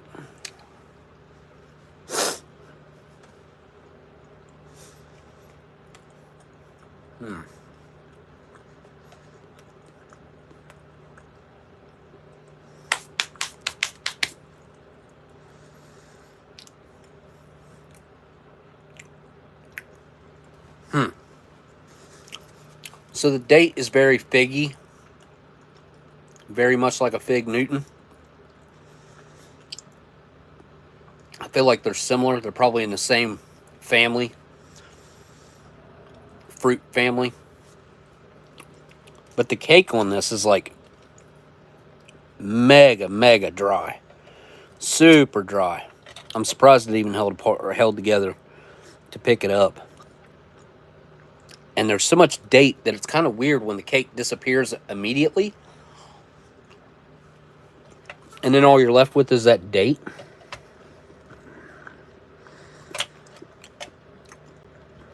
I mean, you can't even pick that piece of cake up right there.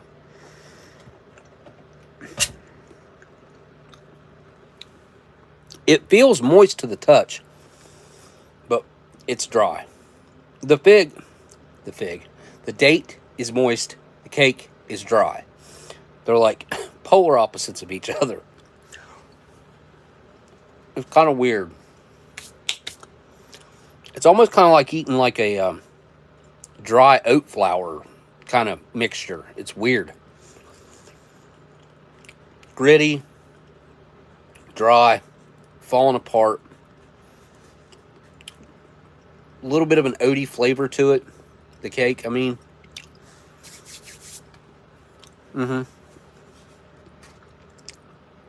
This should complement it pretty well, though.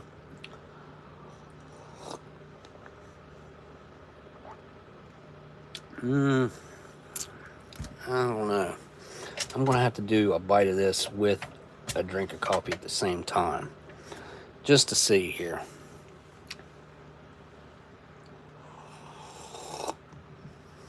I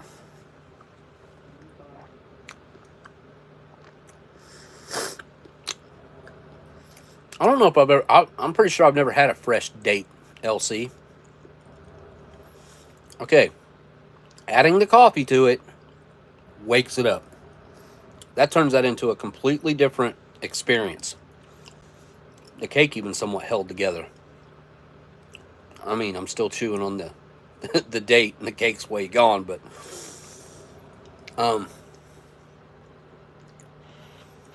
that's definitely how that's supposed to be eaten, I think. You get the espresso roast and the date cake. I feel like date square. I feel like those two need to be eaten together. The coffee crisp is just a snack to have on its own. Reese's Pieces is a snack to have on its own. Peanut butter and jam, you're supposed to use a later piece of bread or something.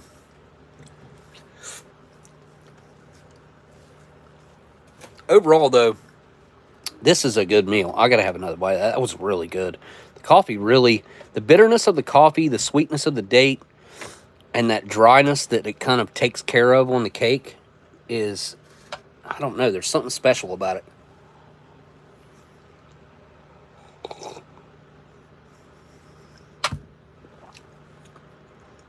It's got a really nice aftertaste too. The coffee just complements the fruitiness of the dates and kind of like that savory oatiness of the cake.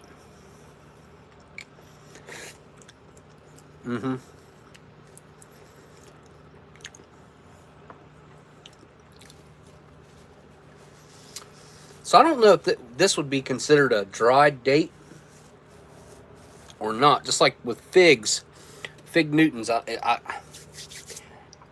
assume this is more like a paste that's created from a fresh date that probably is made to dry out some. I don't know. You know, I don't know.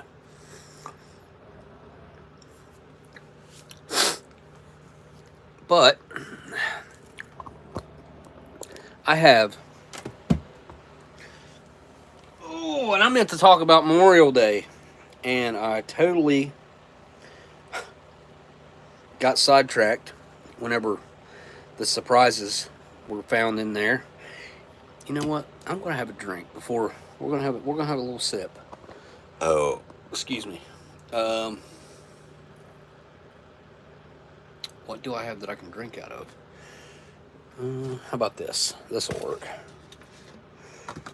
All right. What I'm gonna do is squeeze this bottle and try to suck some of this up.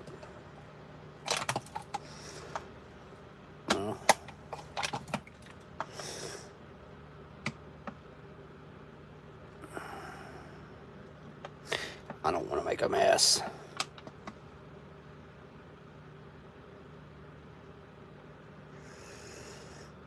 All right, good enough.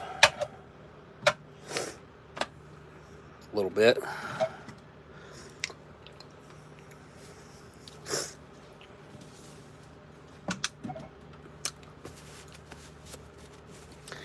And I will add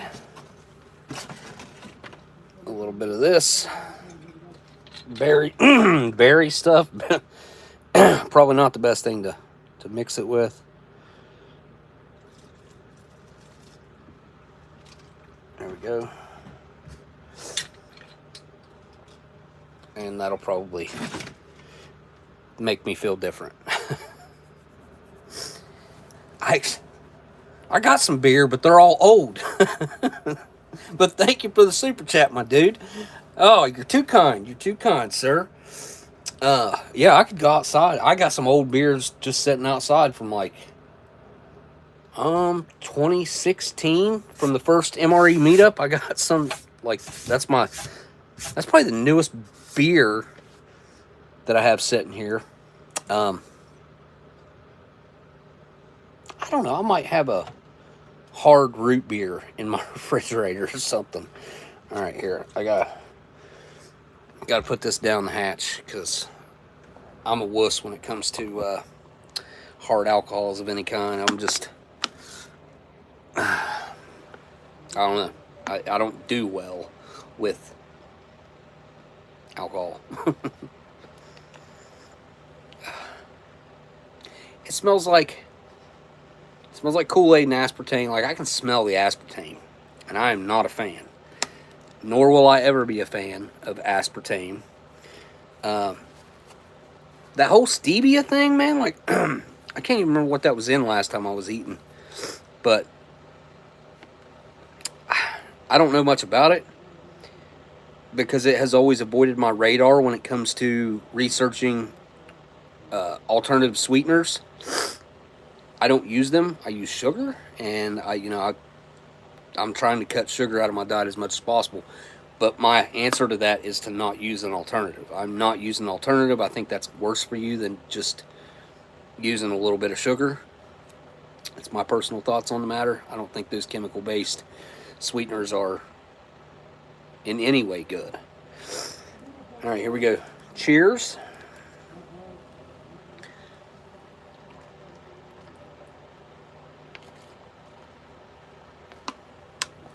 Ugh.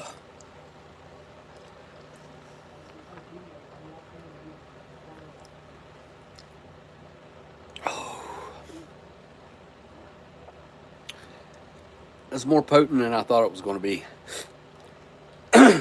Which I probably did like 60% vodka and like 40% this lemon lime drink.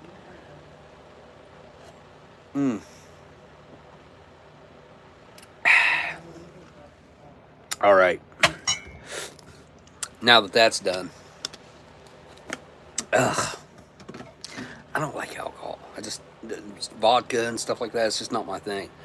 Like those flavored moonshines, I like that strawberry and cream one. It's good, but I can still I can sip on it a little bit.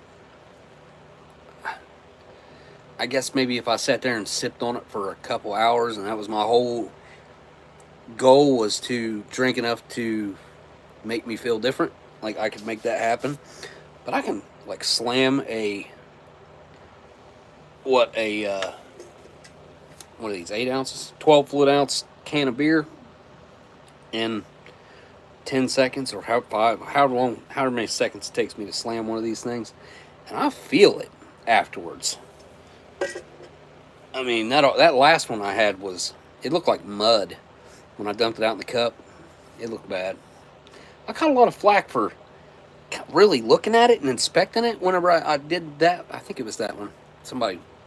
There was a couple people complaining in the comments about it. I ignored them. I didn't answer them back, but I did see it.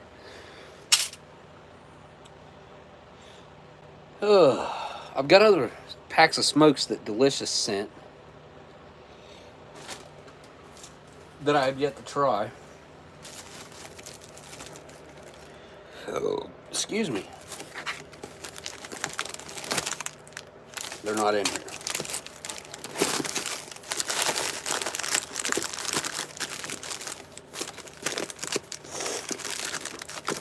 Well,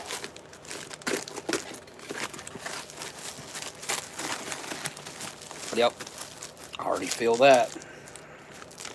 Makes me goofy too. I get goofy.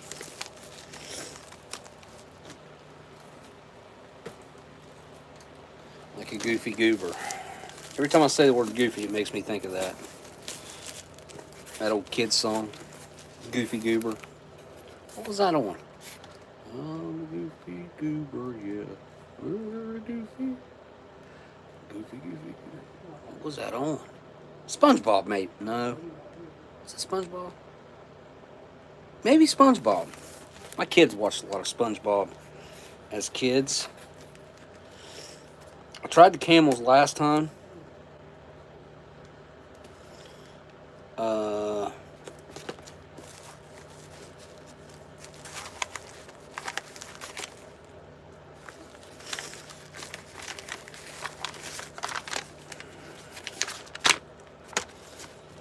Let's try.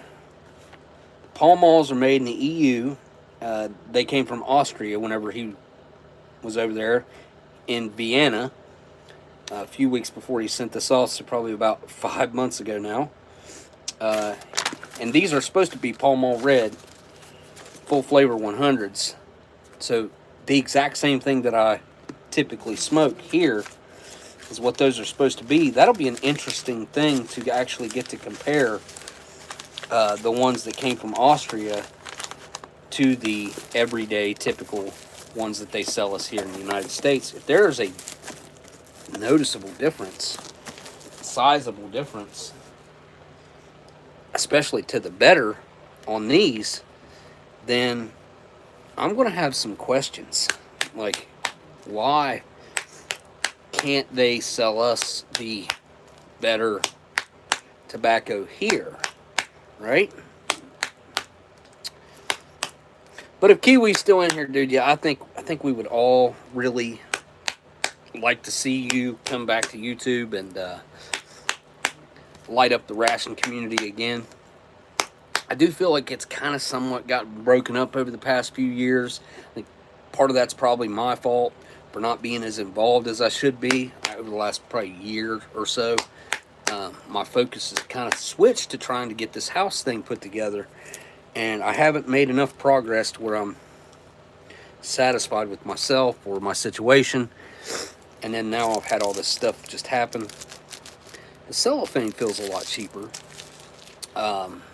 Actually, two of my neighbors have passed away. One I just found out about. I didn't really know him, but he owns the trailer park that's across the street from me over here, and then he also had just bought a piece of land that's directly across the street from my piece of property. And then, obviously, night before last, my next door neighbor. Oh, dang it! I should have tried to keep that intact. Tax stamp. I couldn't because it was really stuck on there well, so I broke it. But I will keep this pack in as intact as I possibly can.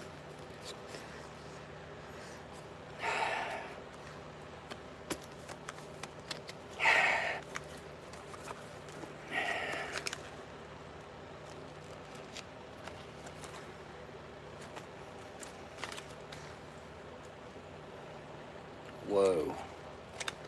That's... They're not even in the same ballpark. This smells... I don't know, this is going to sound weird, but almost like a nutty vanilla cake. It really does smell like food. Like slightly overcooked, a little brown caramelization happening. Okay, so that's not too interesting. Recycled paper on it.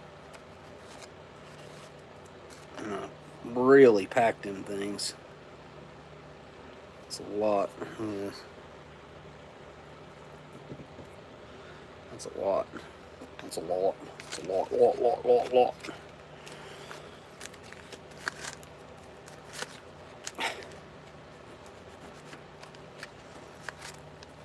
Just had a couple houses come on the market too.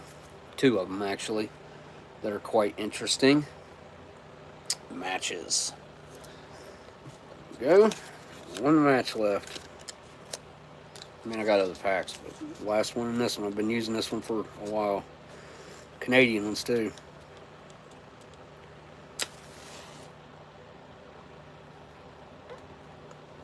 From Delicious, from Austria, in the EU. Here we go.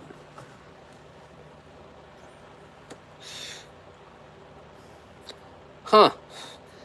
They say red right on them. And they also say Pall Mall right on them. Right on the filter. Fancy. First hit is kind of light. Kind of, not enough resistance on the draw. Feel like very smooth as far as that goes.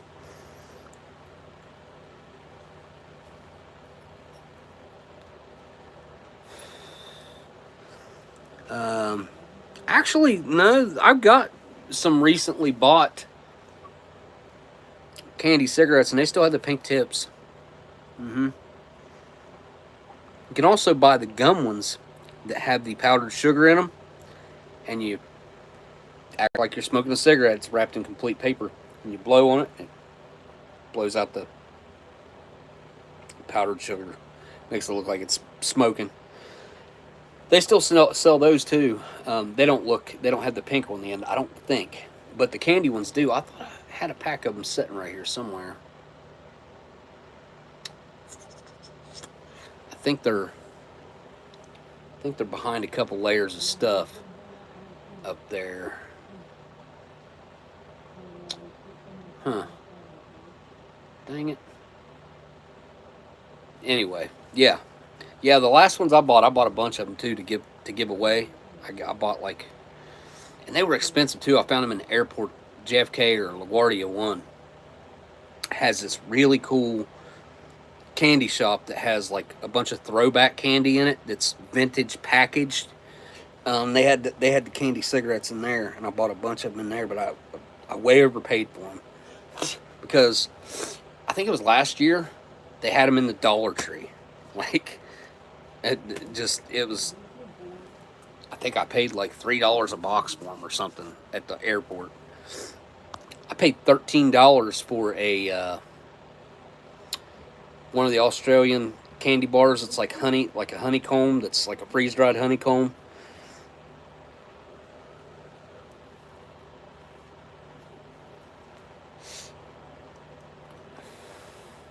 Okay, so this is European. I would call this like a weak medium, like a light medium, or like a strong light. It's not anywhere near what my full flavor is. Like this is it's lacking like a stage and a half, or almost it's lacking a full stage. I would say this is like the top end of a light. I gotta hit it pretty hard just to make it feel like I got a hit off of it. Make it seem like I got a hit off of it. Now, that being said, it does taste really clean. No weird aftertaste whatsoever, which Pall Malls do have a little bit of an aftertaste that I don't like. The tobacco seems to be a better quality. I think the issue with the lightness is the filter. I'm going to have to try one of these non-filter. Man, that vodka changed my... Yeah. It's almost 80 proof. Be 70... Is that how that works? It's 38%.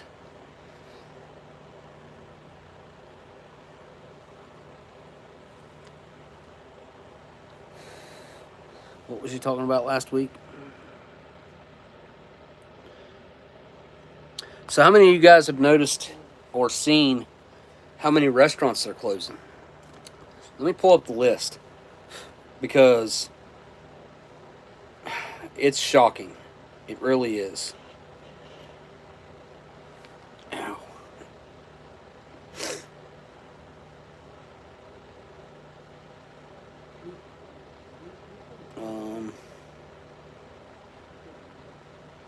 Did you guys know that Tyler Perry has a scale replica of the White House that is identical to even the artwork being reproduced inside of it, the furniture, everything? I didn't know that it was like that. And it was built in less than 9 months. What? This dude built a full-scale White House in less than 9 months. Could you imagine how much that would cost? I can only dream. It had to be, I'm going to say, well over $100 million to do that. It's just, what a weird thing to have and do. Like, I don't get it. I mean, I guess you could rent it out to shoot movies that have anything to do with the White House. I mean, that would be the main use for it, I guess. I mean, unless he lives in it, which I don't think he does. Maybe he does. What was that?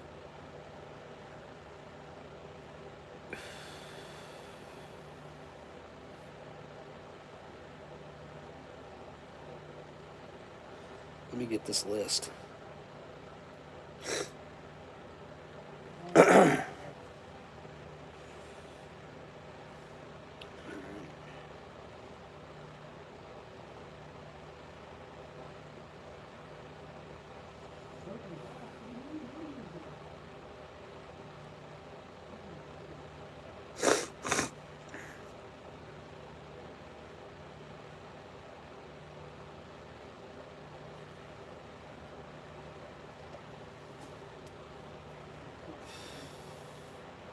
Maybe I'll find it.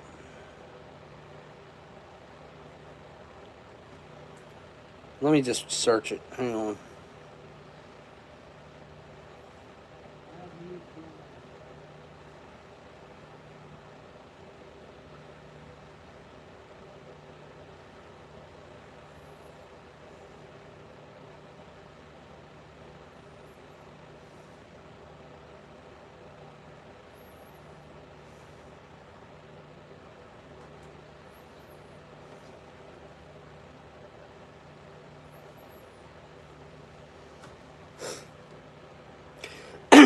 All right, here we go. So, Buffalo Wild Wings, 87 Red Lobster locations, which they just filed for bankruptcy, I heard. They're blaming it on endless shrimp. How silly is that?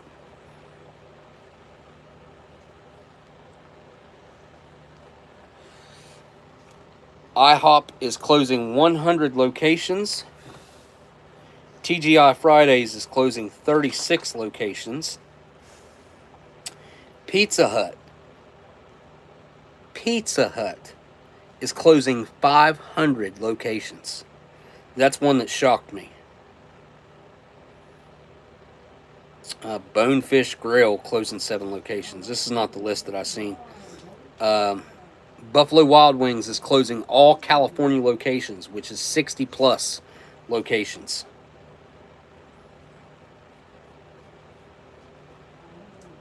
Hardee's is closing around 10 locations. I heard different. Red Lobster's closing 50, 60 locations. Again, I heard they're closing them all now. Could be wrong. I think they're restructuring. Denny's is closing 20 locations. I don't know what PDQ is, but they're closing 14% of their location. Applebee's is closing 35 locations. Outback Steakhouse is closing 41 locations, 6% of its total. Ruby Tuesdays is closing 16 locations. Mod Pizza, never heard of that. Sbarro, am I saying that right? Sbarro, the pizza place in the mall, usually. That's where I see them at. It's closing 50 locations. Joe's Crab Shack is closing 41 locations, which is 68% of its total. Let's see. There's more.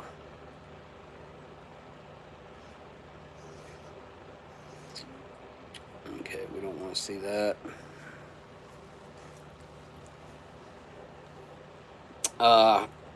Cracker Barrel is possibly closing.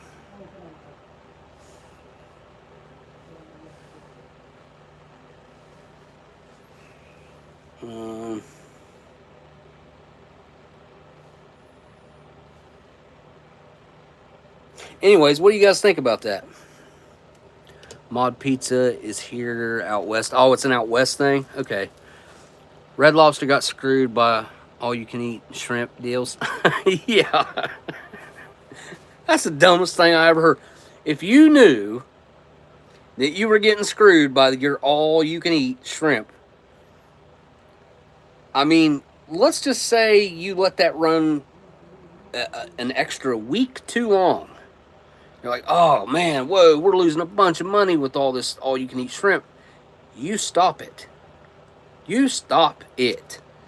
It's that simple. It's that simple. Stop the all-you-can-eat shrimp. There's something, like, we all know there's more going on with that story. Let's talk about this for real for just a second. And this goes to McDonald's, every fast food location that I can think of. I'm not going to say they're all doing this, but I think most of them are. Just like all of the people that sell food, General Mills, Kellogg's, cereal companies come to mind. Pretty much all of them. Since the pandemic started, their profit margins have done nothing but grow and grow and grow and grow, and our wages have shrank, and our availability of our cash flow has shrank. Most people are living on credit. It's like you can't continue to take advantage of your consumer and not feel the consequences of doing that. The only thing I can figure is they had a master plan that said, we're going to grab as much money as we possibly can before this ship sinks. That's the only thing I can think that they were doing. Like, make it make sense. Why would you push to increase your profits every quarter Really, it'd be like every month. So every 12th, break it down in 12s. It doesn't matter. Their profits have been growing and growing. And I don't mean a little bit. Like, we're not talking about small numbers here. We're talking about huge numbers. When you know that your consumers are hurting, why is McDonald's making more money right now than they ever have? Make it make sense. I mean, you can't, because common sense tells you that this is the wrong approach. This is exactly what they should not be doing.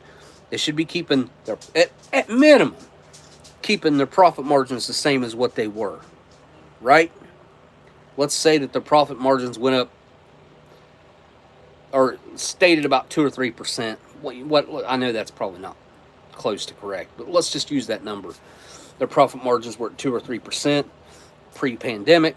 Pandemic happens, a bunch of stupid money gets injected into the system, and they think, oh, let's grab some of that money. And everybody starts jacking their prices up, McDonald's is extremely guilty of it. I've heard plenty of people talking about it. And check this out. So if you guys have been part of the block, the 2024 block apocalypse, or whatever they called it, if you went through, picked out celebrities, which shouldn't be getting your attention anyways, not when it comes to social media, when you look for people like me and like just regular people you want to see succeed on social media, right? You don't want to get McDonald's ads. You don't want to see ads for Tudor's Biscuit World or IHOP, and you don't want to see go see Taylor Swift ads. Like, who cares? Like, we don't want to see you popping up every 10 minutes. We're done with that. I think everybody's done with that. So everybody went on like a large blocking spree, and has pulled down anybody and everybody that they can think of, and just went in and blocked them so that they stop seeing their ads, right? Let me tell you what McDonald's did. McDonald's paid whichever ones you had. If you had them blocked on YouTube, if you had them blocked on TikTok, if you had them blocked on X, wherever you had them blocked, they went in and paid the main company, that, let's Twitter or X or TikTok, whatever, paid for their accounts to be unblocked, period, across the board. So now you got to go in and block them again. Make them waste that money. Make them waste it. Because just keep blocking them. Check every so often. I mean, McDonald's being dirty like that, block them. Block them. They don't deserve it. They don't deserve it. They don't value their customers at all. You, me, and everybody in this country has made McDonald's as a corporation, McDonald's owners, filthy rich.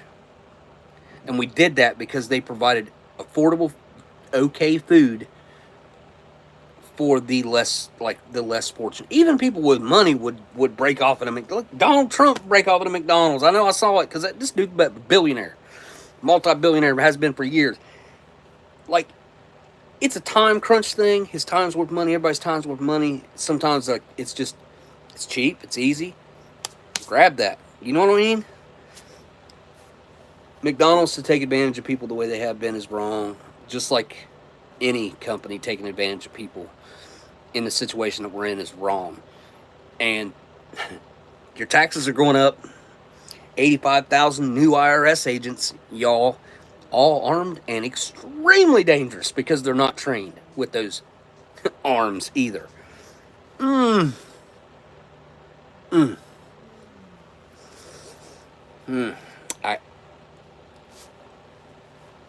Honestly, that's enough said about that, because that says it all. That says it all. Hire 85,000 new IRS agents. You know where your tax money's going. And those 85,000 IRS agents are going to be coming for middle and lower class. Not only that, your taxes are going up. That $400,000 lie, 100% a lie. Your taxes are going up. I don't care. I don't care what he says. I don't care what anybody says. I know. I've done my research on this. Your taxes are going up. Period. Trump's tax cuts expired. There's no talk of him renewing them. And also, again, you got 85,000 new IRS agents coming to knock on everybody's doors. Like, to go through every detail of crap that they have no business in anyways.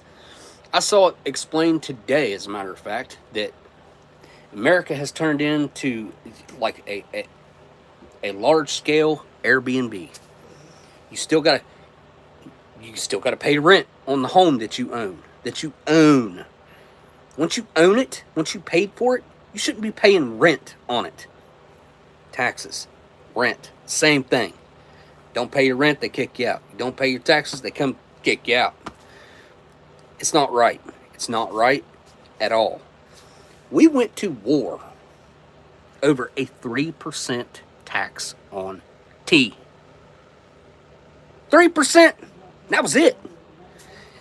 This country started with zero taxes. There's still, to this day, no law that says that you have to pay taxes.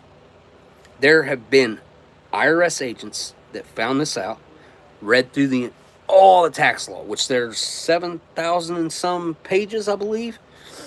Read through it all, went through it all, talked to lawyers, quit working for the IRS because they knew everything they were doing. These people are out there. You can look this up and you can see them talking about it. There's no law to this day that says that you have to pay taxes. They just enforce these, what do you call them? I don't even know what you'd call them. Made up rules, the fake rules, whatever. Whatever you want to call them. That's what we're living by right now. The fact that we have so much taxation without representation, and the fact that every single dollar that we have is being taxed at least 50%, because you guys all understand this. It's common sense. I think you all understand that your dollar, not only are you paying income tax, you're paying tax when you buy something. If you gift that money to someone that you just pay taxes on because you gifted it to them, now they have to pay taxes on it. And then they have to pay taxes on it when they buy something. And that person that just sold you something has to pay taxes on the money that they just got from you. And it just goes on and on. This is not okay. And this started off. It was either, I think it was a 1%. I can't remember if it was 1%. I think it was 1%. I'd have to go back and look.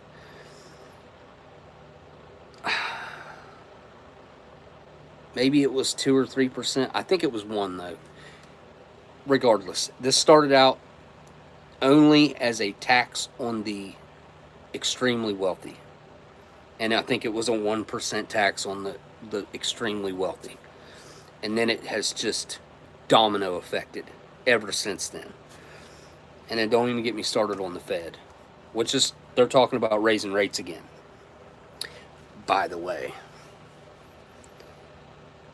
And all the news that I've read on it, which I don't believe the news, because honestly, almost everything that I read ends up happening the opposite way. Almost. Not everything, but almost. They're like, the world economy's not ready for another rate hike by the Fed. Yeah, they are. Everybody gets it. We're all screwed. Like, we're prepared. We're prepared for that. What else do you want us to do?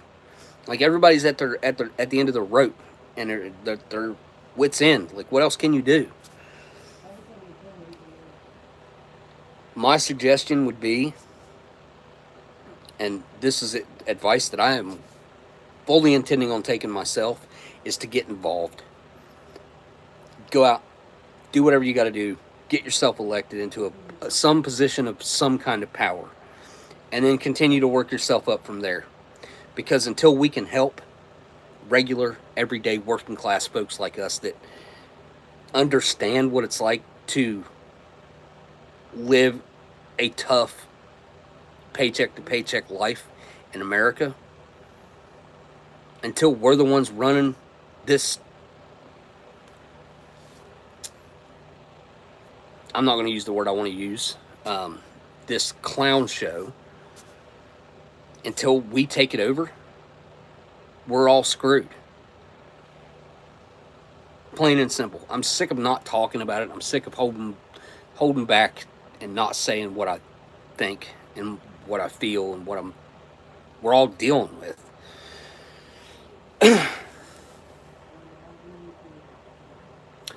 Everything's fictitiously propped up right now and overinflated. The stock market's so overinflated that it's literally going to explode, I think. I think that building is just going to like implode in New York. It's just because look at it. How could you even believe that this process could go on like this for much longer? Like it should have never started going on like this to begin with. But I don't think we can reverse the damage that's been done very quickly. I think it's going to take time, probably a good bit of it, and a lot of hardworking, common sense people. Anybody out there who's thinking that they're going to get this miracle overnight savior, someone's going to come in and save the day, it's not going to happen. It's going to take all of us chipping in and working together, or we don't have much hope. And I hate to be that guy like doom and gloom, but I'm calling it like I see it. We've never lived in a time like this. None of us. If you break it down percentage by percentage, the way things were during the Great Depression, the value money had, what people were making, we're way worse off right now than we ever were during the Great Depression. That's why I'm saying everything right now is fake, propped up, and it has to give. Like, this can't continue. Like, this, everyone living on extreme debt, and the super rich can no longer get cheap money. They can't go to the bank and get cheap loans and cheap money and live off all that. Basically, it's free money that way, because they're making so much interest off of everything else that they technically have asset-wise, that the money that they loan is free. Now I'm talking about like people that have $10 million or more in the bank. Those people have been able to live for free and end up not paying any taxes. It's pretty simple whenever you see it broken down. I do know if we don't start using common sense, I don't know what it's going to do, honestly. I don't know what the end result's going to be. Probably not going to be the best, though. I think there are a lot of experts out there that have a lot of common sense, that see these problems for what they are, that are willing to talk about it. I don't know how many of them are willing to actually put their knowledge to work and somewhat course correct the problems that they do understand. You know, the ones that understand these issues deeply. Mathematicians who can break down some of the problems that we've got going on in our economy right now. But it's like I said, it's going to take us, all of us. We're all going to have to get on the same page and work together. To me, that seems like a pretty simple thing to do, to put our differences aside, work together, stop hating each other for no reason. That's all by design. If you don't see that, I will help you see it. I will do whatever I can to help you see that the mainstream media is owned, bought, and paid for by the United States government, and that has been something that they've been working on for many years. And they use it's gaslighting. It's what it is. They put race in front of everything. Everything's a racial issue. No, it isn't. I'm telling you, when I was growing up, it was virtually not a thing. Like, it was almost completely gone. And then when social media and stuff started coming, like being prominent and coming around, you know, early to mid 2000s, like, that was, they started using it. It's kind of wild.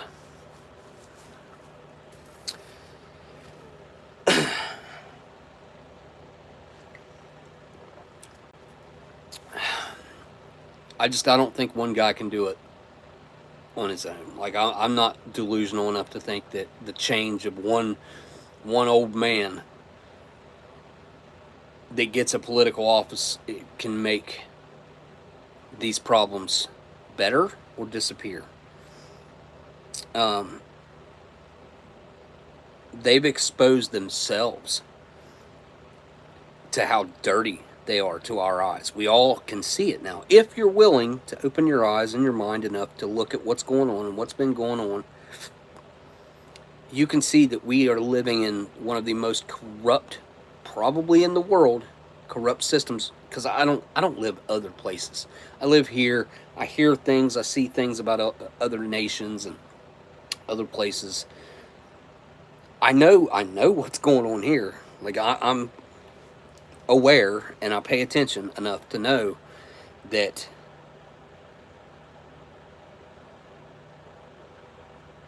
the corruption runs deep. The hatred for lower class people, I guess, lower, and I don't even like that word. It's just people. Some people, they put limits on themselves and think that they can't do better. I've always said that I guess there's a saying that I've lived by ever since I heard it. It's not my saying. I think I made it somewhat my saying. I don't think this is close to the original wording. But I've always considered myself to be broke, which is temporary. But I'll never be poor, because that's a state of mind. Being poor is a state of mind. It's something that you don't believe that it's going to get better or you're going to have more money at some point. And money makes the world go round. I hate to say it, but that's just the way it is right now. That's the way it's been for a long time. And that's all by design, of course. I mean, if we went back to a bartering and silver and gold system, I mean, it's the most proven system, I think. This fiat currency deal that we're working with right now is just, it's worthless. The only reason it's worth anything is because they printed up so many trillions of dollars of paper and sent it elsewhere. And as long as they act like it's worth all this money, then they'll go along with it, because they want all that paper that they just got from us to be worth whatever they say it is, so they can buy all this crap, all these goods with that fake paper. Well, fake value paper.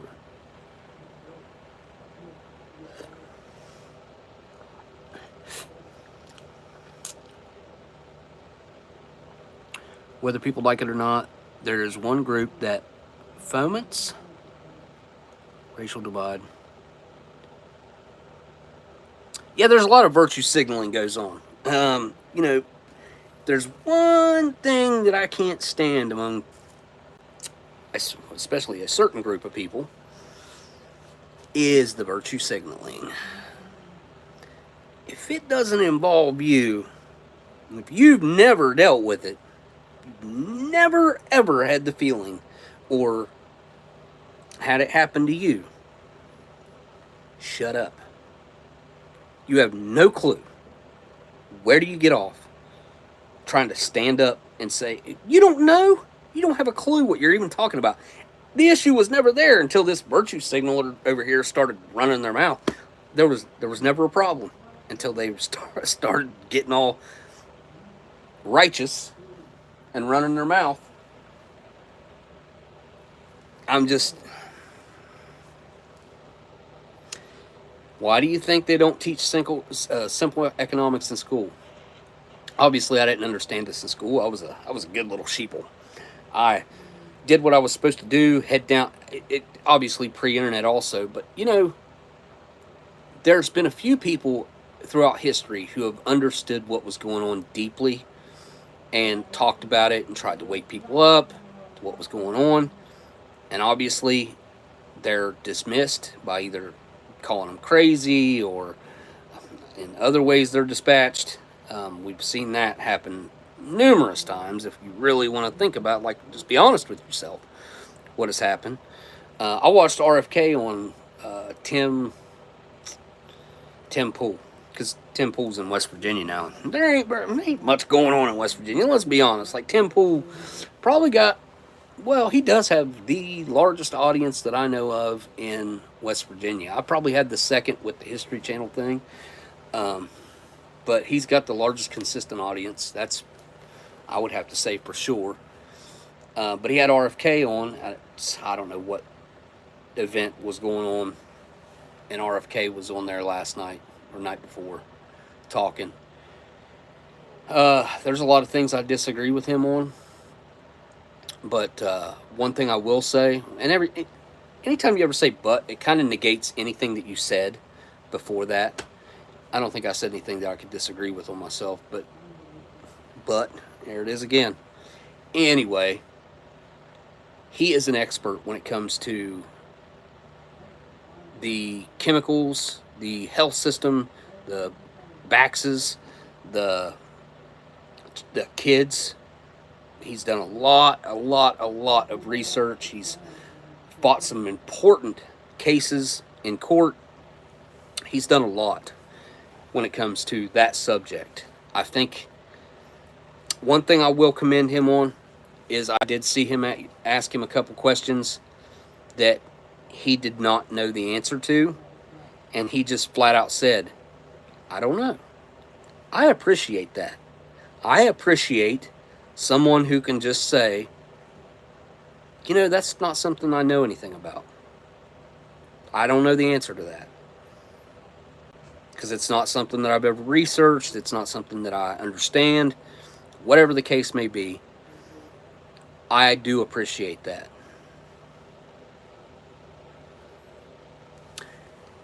Temple Gatekeeper. I feel like Tim does try to ride the fence a lot. And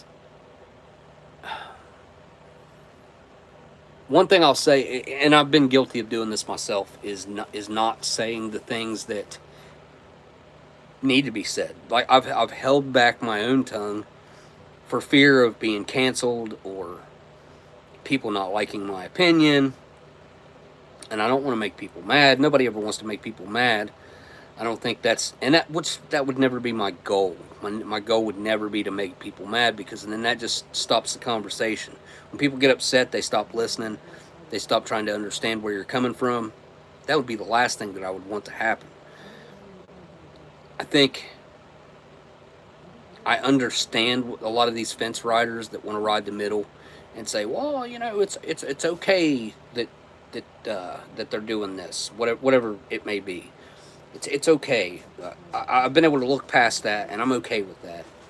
Well, if it's wrong, and we all know it's wrong, we all need to start calling it for what it is.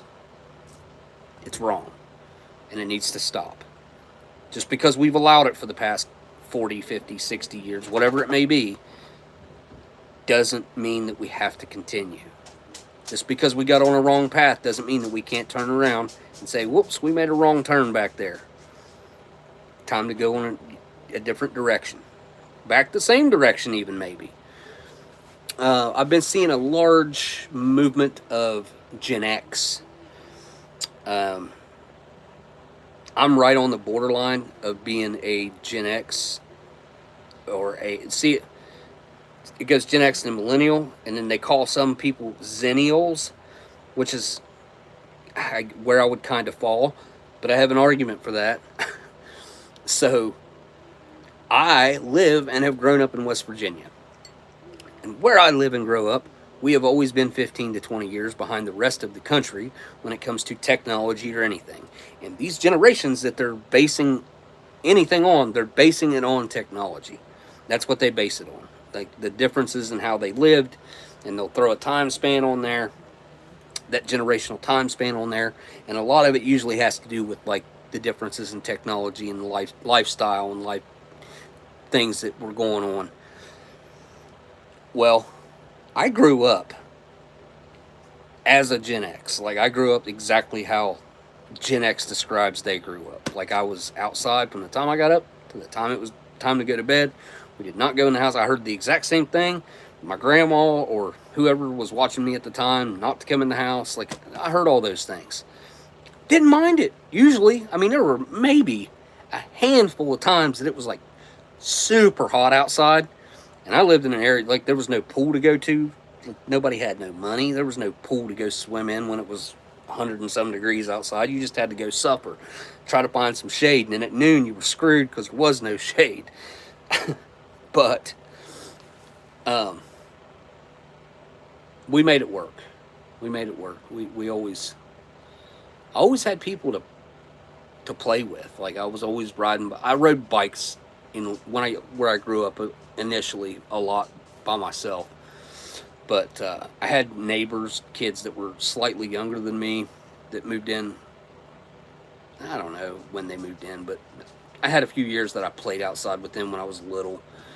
And then when I moved with my mom and my stepdad, I had a great group of friends, the best group of friends a kid could have had.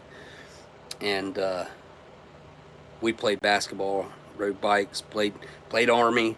We called it the sewer. I hope it wasn't the sewer, but like I think it was some sort of like sewer runoff or creek or something that we would play Army in. It was probably 300 yards long. It's pretty long, maybe 1,000 feet long. Had pretty solid cover on either side in a lot of places. In some places it was open. It was a good time. We had cornfields on either side. Now there's a Walmart there. They kicked us out from the house that the trailer. I grew up in a trailer. A 3-bedroom, 1-bathroom trailer back then. But yeah.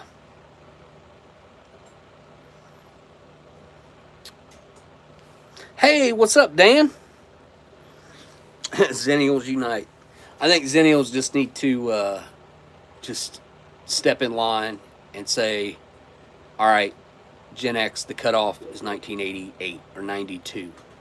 Like 1990, whatever you want to, like somewhere up in there. Because I feel like anybody born before 1990 grew up the exact same way that Gen X grew up. So, I mean, I'm right on the cutoff. Some of them say, depending on where you read it at and who decided the age range, some of them say that the cutoff is 1980. Some of them say that the cutoff is 1982. So if the cutoff is 1982, I'm in there and I am a Gen X. So, I don't know.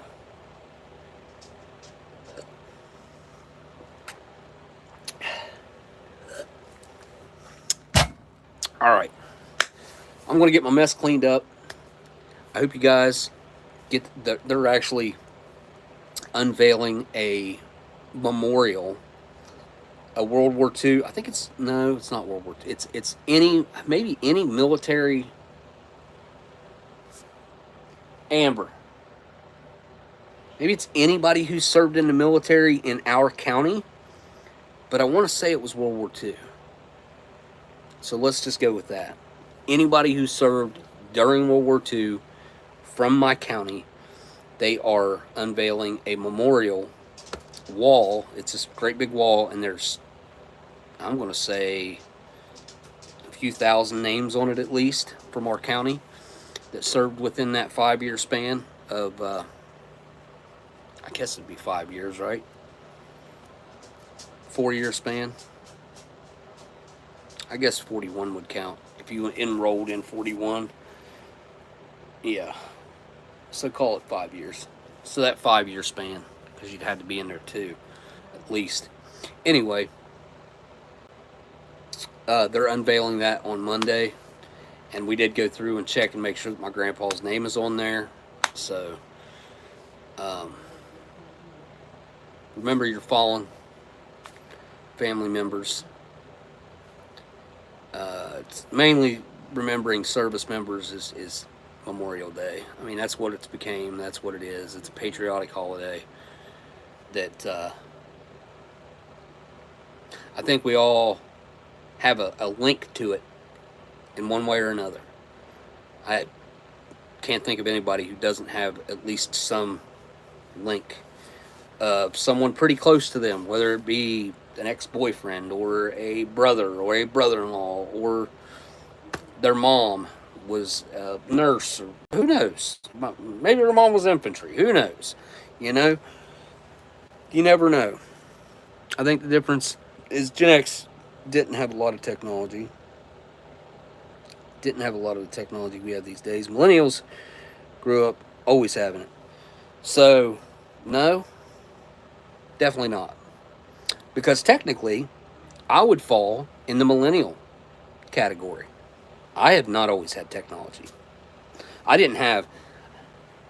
So, I did. My first computer class was in 7th grade, 6th or 7th grade. I did not understand it at all. I never had a typing class or anything like that. I took it and we played like Oregon Trail, and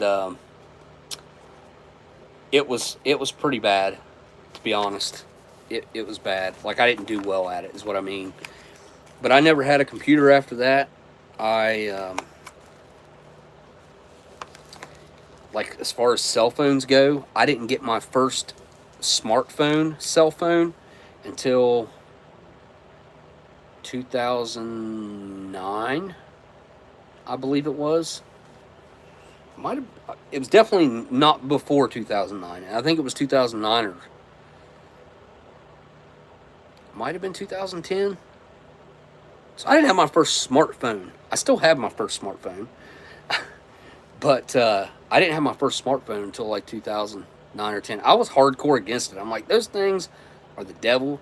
Social media, Facebook is the devil. I had seen it tear so many relationships apart. I don't even want to go down that rabbit hole with y'all, but I had seen too much of that type of thing happening and going on, that I wanted no part of it. I didn't want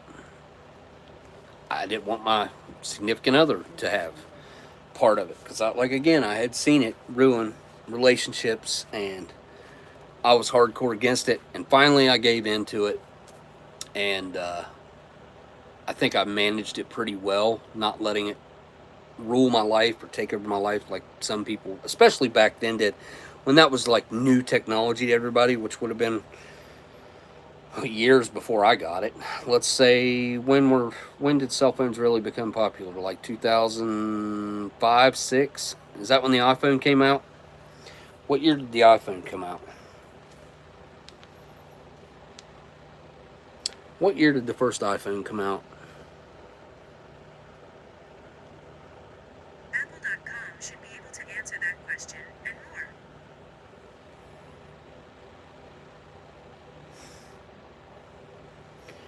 What year did they release the first iPhone? Everything you need to know about Apple products is at Apple's website. Tell me what year the first iPhone was released. I found this on the web. Okay, it finally gave it to me. 2007?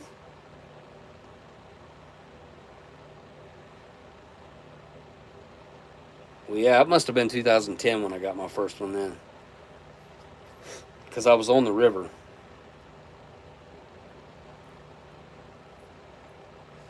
So I went 3 or 4 years without having one. Everybody else had them, and I didn't. I had a flip phone that had a really horrible camera on it. That was one thing, like, I was missing out on a lot of memories because of the camera that I didn't have. What'd you say up here, Dan?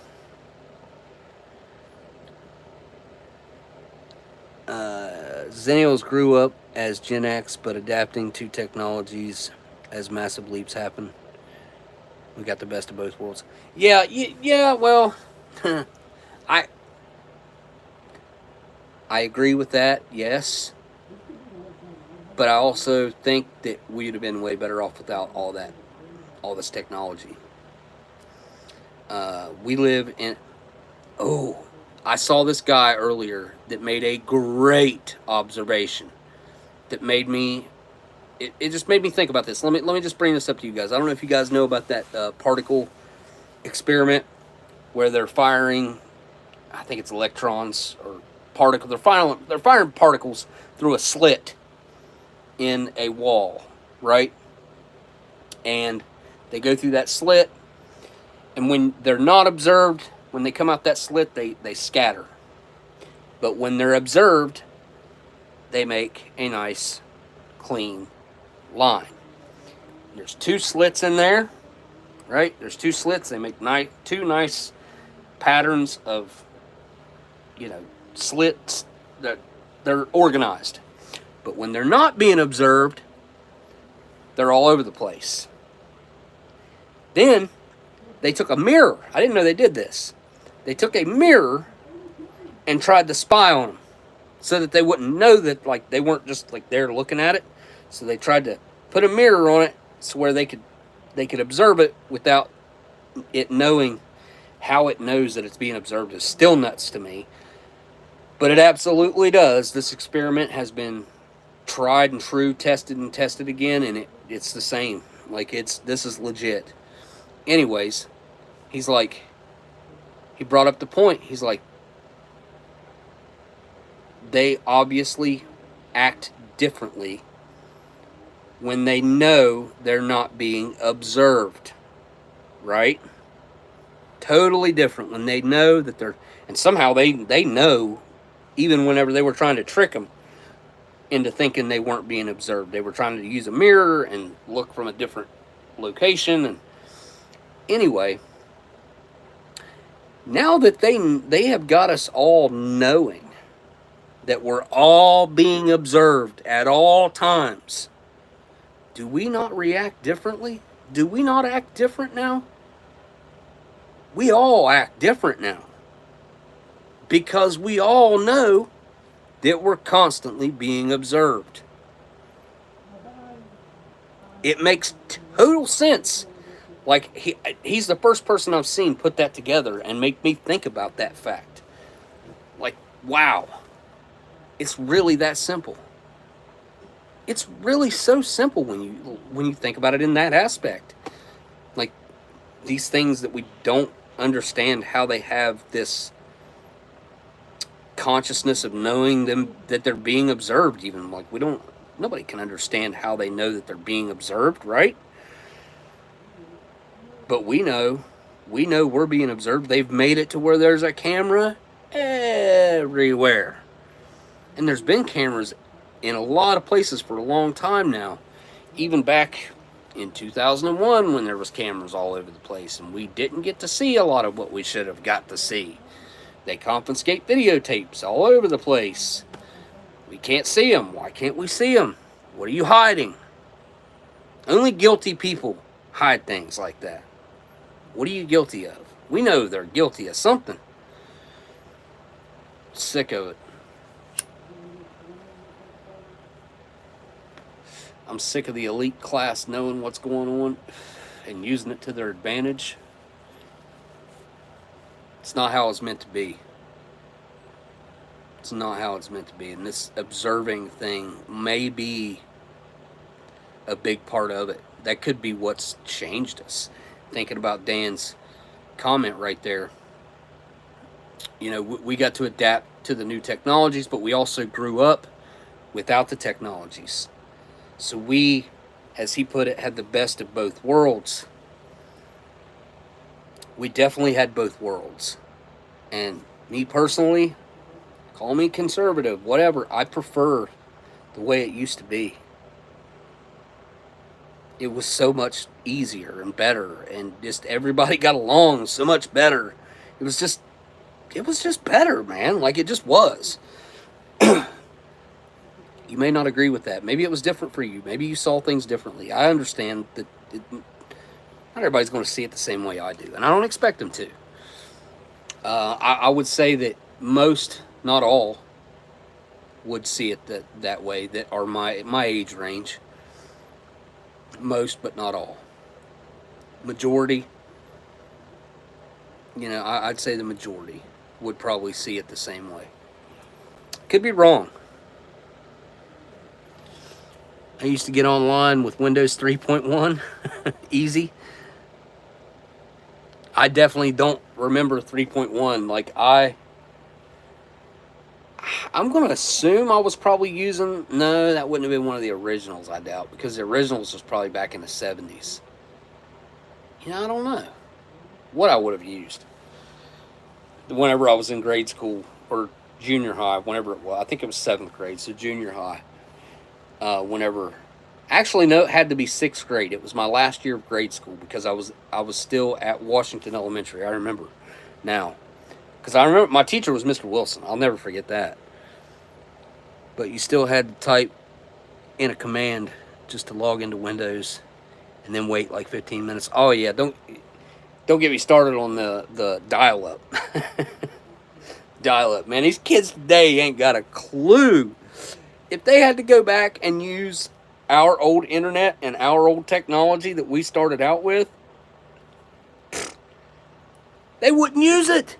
They have no patience. They have a 10-second attention span.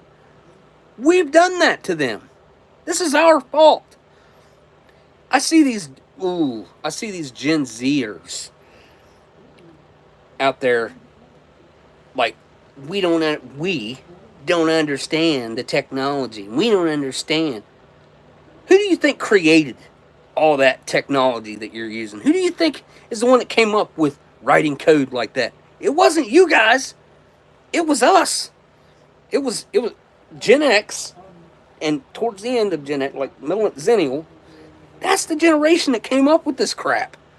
I'm not saying it's a good thing. I'm saying these entitled brats think that like they think the world revolves around them. It's bananas to see them online thinking that we don't get it.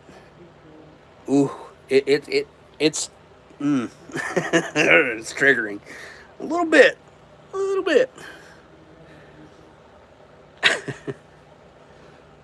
It was that 14.4 baud modem that took forever.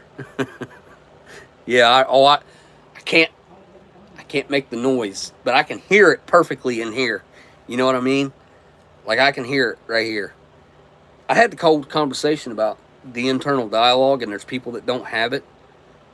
Who are these people? I want to borrow their brain for a day, and I want to see what the world's like to not have that internal dialogue going on constantly. Like it doesn't stop unless I'm asleep. And then it's probably going in my dreams. Like who knows? Like I want to know what they feel like when it's quiet, when there's nothing going on. Like it ain't never quiet. Let me just put that out there. It ain't never silent because I'm always hearing. It's weird too because you can hear it, right? Am I crazy? Because maybe I'm crazy, but I hear my thoughts. I guess you could say. When I say I hear them, like it's not like I'm hearing it from an external. Maybe it is kind of like that though. I discovered on here. I was talking about it, and I was like, I can't make my voice just have any celebrity's voice. Wait, yeah, I can. As long as I can think about their voice strongly enough. Like I can do the Johnny Depp in my head. You know what I mean? Like Christopher Walken. Like, I mean, I'm not a good impersonator as far as doing voices or whatever. But I can hear them. Or I can make my thoughts sound like them. Just did the Christopher Walken. I'm not even trying to. Like, it was subconsciously because I said it. And then it was just, I got to thinking about it. And it just came out in my head. That was what my thought sounded like.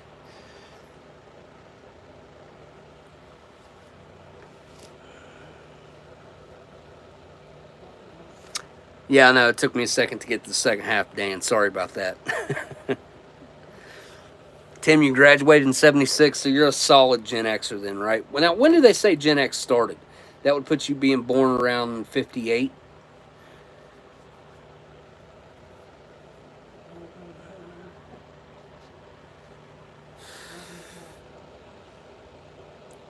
When you see the joint Facebook accounts, 9 out of 10 times means someone got caught cheating or looking up exes. I don't have Facebook, so I actually don't know what you... I mean, Obviously, I can deduce what you're talking about, but I've never seen a joint account or anything like that. So I'm clueless to the details to that, but I get the premise. I'm proud of myself for staying away from Facebook. I think they are one of the most nasty, just maniacal. I think Zuckerberg is the dirtiest. He's not the dirtiest, probably, but he's nasty. He's a nasty businessman, and to do what he done to his business partners, like in the beginning, all that money he's got, man, he could throw that dude without him having to have sued him the way he had to sue him, which I'm not sure what he got, but he could have threw that dude $50 to $100 million. Dude would have never said another word about it, and he'd have never missed it. Never missed it. I was just like Oprah and The Rock asking for money for Hawaii. That I think there was a lot of maniacal stuff that went down that happened in Hawaii. But they're going to come out and ask people during a regular, everyday, hard-working people that have a heart because we want to help, ask us for money when she is a billionaire. And she could have donated every penny that they needed to rebuild everything, and she would have never missed it. She would have made that money up in interest. It would have cost her less than 5% of her wealth. And as long as she didn't spend any money for a year, other than what she gave to Hawaii, she would have been even in a year. Let that sink in. Let that sink in. Ooh. The Rock has finally kind of, it's caught up to him some. It's caught up to him. It's caught up to him. His two-face kind of scenarios that he's been playing out all over the place. Riding the fence. I don't think it's healthy to ride the fence, man. It'll hurt eventually. You might be able to sit up there for a few minutes, but eventually your butt's going to start hurting. You know what I mean? You ever sat on top of a fence trying to jump over it or whatever? You can't stay up there very long. People weren't meant to ride the fence. You got to pick a side. Right or wrong. And if you're wrong and you figure out that you're wrong, I fully believe in people learning more, changing their minds. The more they understand, the more they learn. That's good to be able to admit that you're wrong. I think that's a great quality to have. You make a mistake, you make a mistake. You can't move on from it and you can't learn from it unless you admit, at least to yourself, that you made the mistake and try to course correct.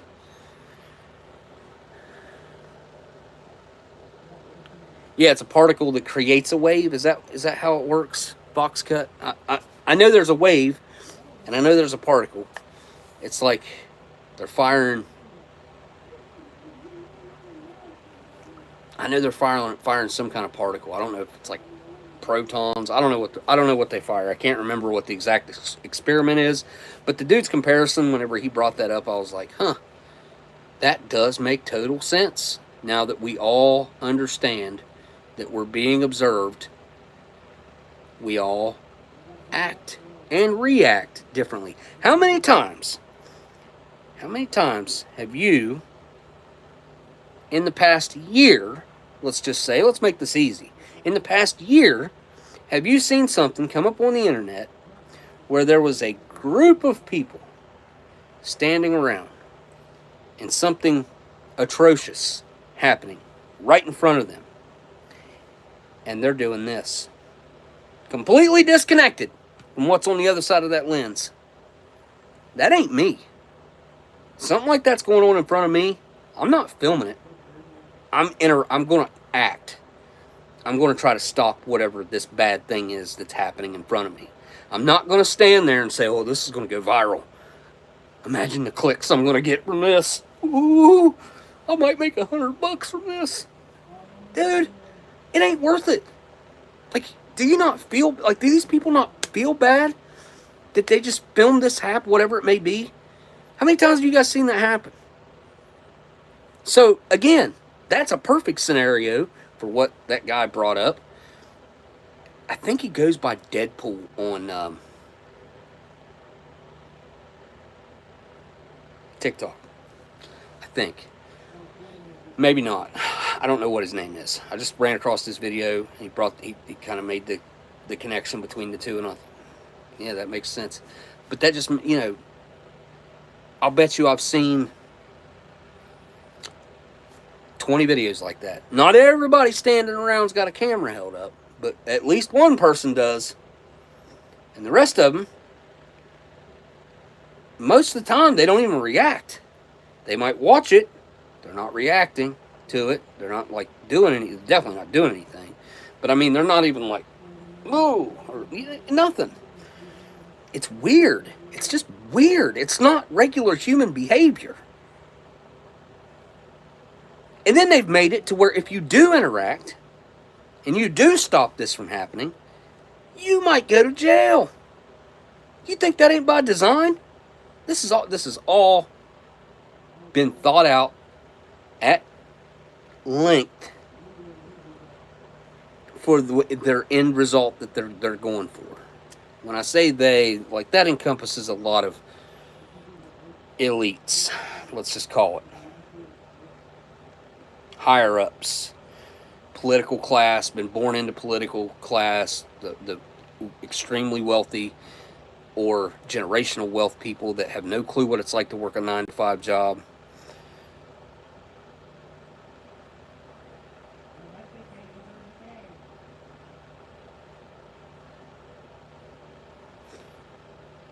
What's worth a pretty good penny today? Let's see, spicy tuna rolls. I have an Apple computer that's probably,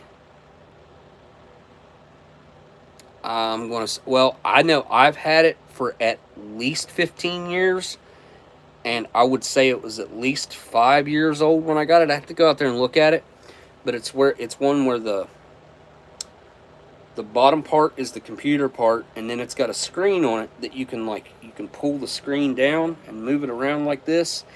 But it kind of looks like one of those old, like really old school TVs that were, what were those called? There's a guy on TikTok that restores them that I've seen, the old TVs. Anyways, I've got an Apple computer like that sitting out there in my shed that it's probably maybe worth something. I don't know. I really don't know. I didn't mean to insinuate that the technology is inherently good. I'm just saying our ability to attack. Okay, yeah. Most of this technology is probably not inherently good. Maybe even it was intended that way. I just think the end result usually isn't. I think it just gets misused or abused over time. I don't know. It just kind of seems like that's the trend.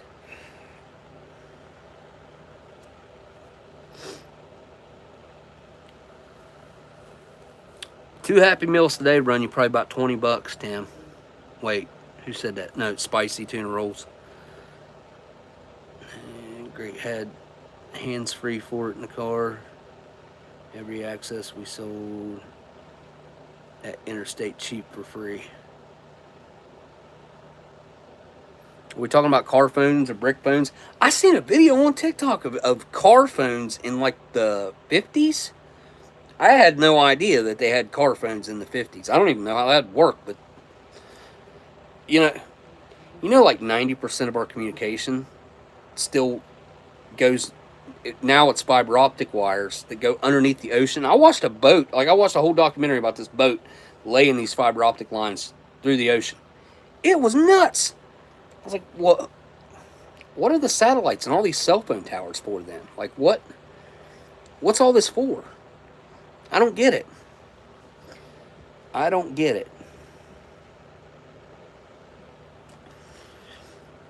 Fluent in HTML, DOS, JavaScript, and Klingon. All stuff that's no longer relevant. No longer, I guess. I'm sure that you developed other skills from getting fluent with all those programs that have helped you along the ways. Now, I don't know about the Klingon, but I'm sure it's came in handy at least once or twice, or you wouldn't have learned it, right? I'm sure you went to a Comic-Con or something where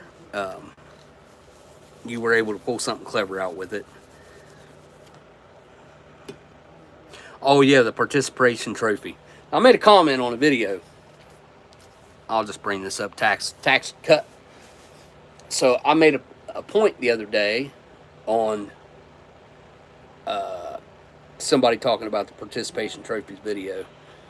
And I was like, yeah, I always had a problem with it. I never agreed with it, never thought it was a good thing. And I did coach all of my kids' sports.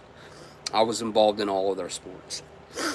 But I also worked a full-time job. Like, I worked and supported my family. I was the only income for our family. So I didn't have a lot of spare time, let's say. Like, I didn't even have enough time to be there every time, every practice, every game. Like, I was there as much as I could be.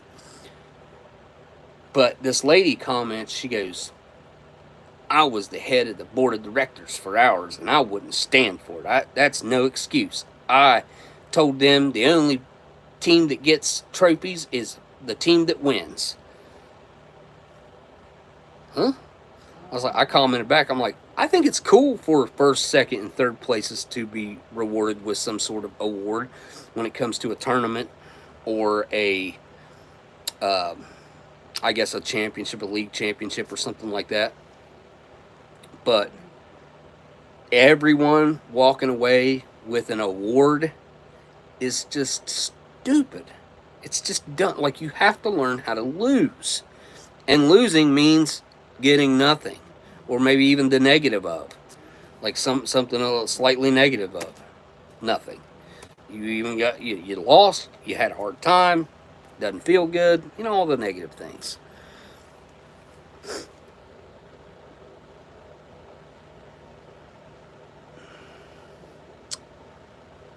The weather. So somebody filmed, and if you were going to fake this, it would cost you to do this, like a lot. I'm going to say you'd have to have it anywhere. If someone even just donated the plane for you to use and whatever. But it was weather enhancement agency or technology. I can't remember exactly what it said on it. Hang on, I'll pull it up and tell you exactly what the plane said on it.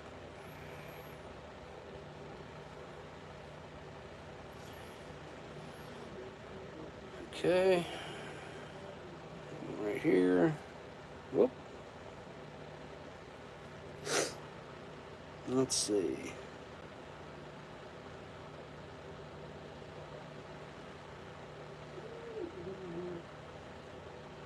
You tell me I didn't save that video. I might not have saved it. Dang it.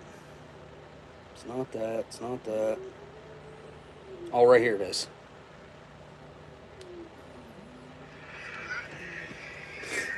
I wish you guys could see. Maybe you can. Weather Modification International. And what else does it say? Hang on. This is Weather Modification International.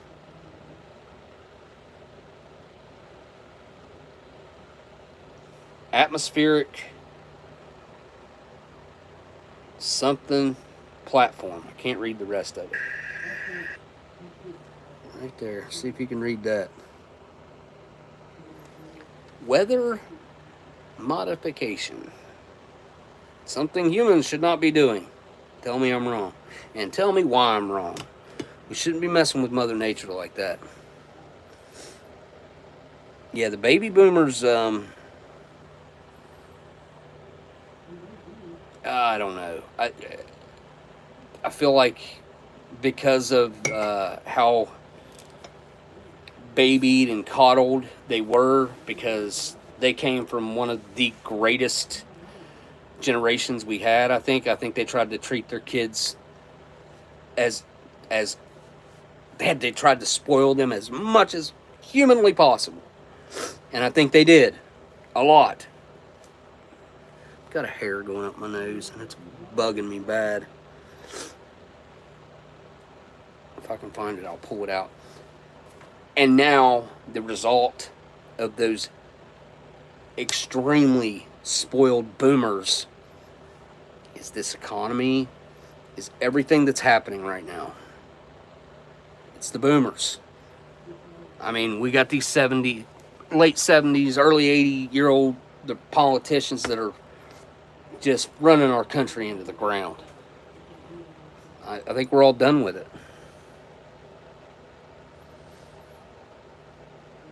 Christopher Walken and watch Pulp Fiction. They just had the 30th? Was it the 30th anniversary of Pulp Fiction? They did a get-together. Travolta showed up. Uma. Samuel L. Jackson was with Travolta walking in. I watched all that on a live stream on TikTok. I just happened across it, and they were there. Travolta's a weird dude. And so like, the Scientology, man, is weird. But I've seen wokeism, woke being described as a religion, and this person broke it down on how it compares to a religion, and I don't think that that's really all that wrong, or I wouldn't even call it wrong. I would just say, like, it's not that far off of an opinion or comparison. It's quite strange when you start really breaking it down. Then I also seen someone say that the Roman Empire never ended. Can't even remember what that was on. But instead of it ending, it morphed into the Vatican. And it made total sense when they started breaking it down. And it wasn't just that, it was some other things, but the hidden secrets that we know that they have in that records room that's deep underground, miles and miles of documents, shelves of documents, and who knows what other relics are down there. Why are they hiding our history like that? That's our history. It's the world's history. We need to understand where we went wrong in the past so as we don't go wrong in the future, which I think history is kind of repeating itself right now, if I'm not mistaken.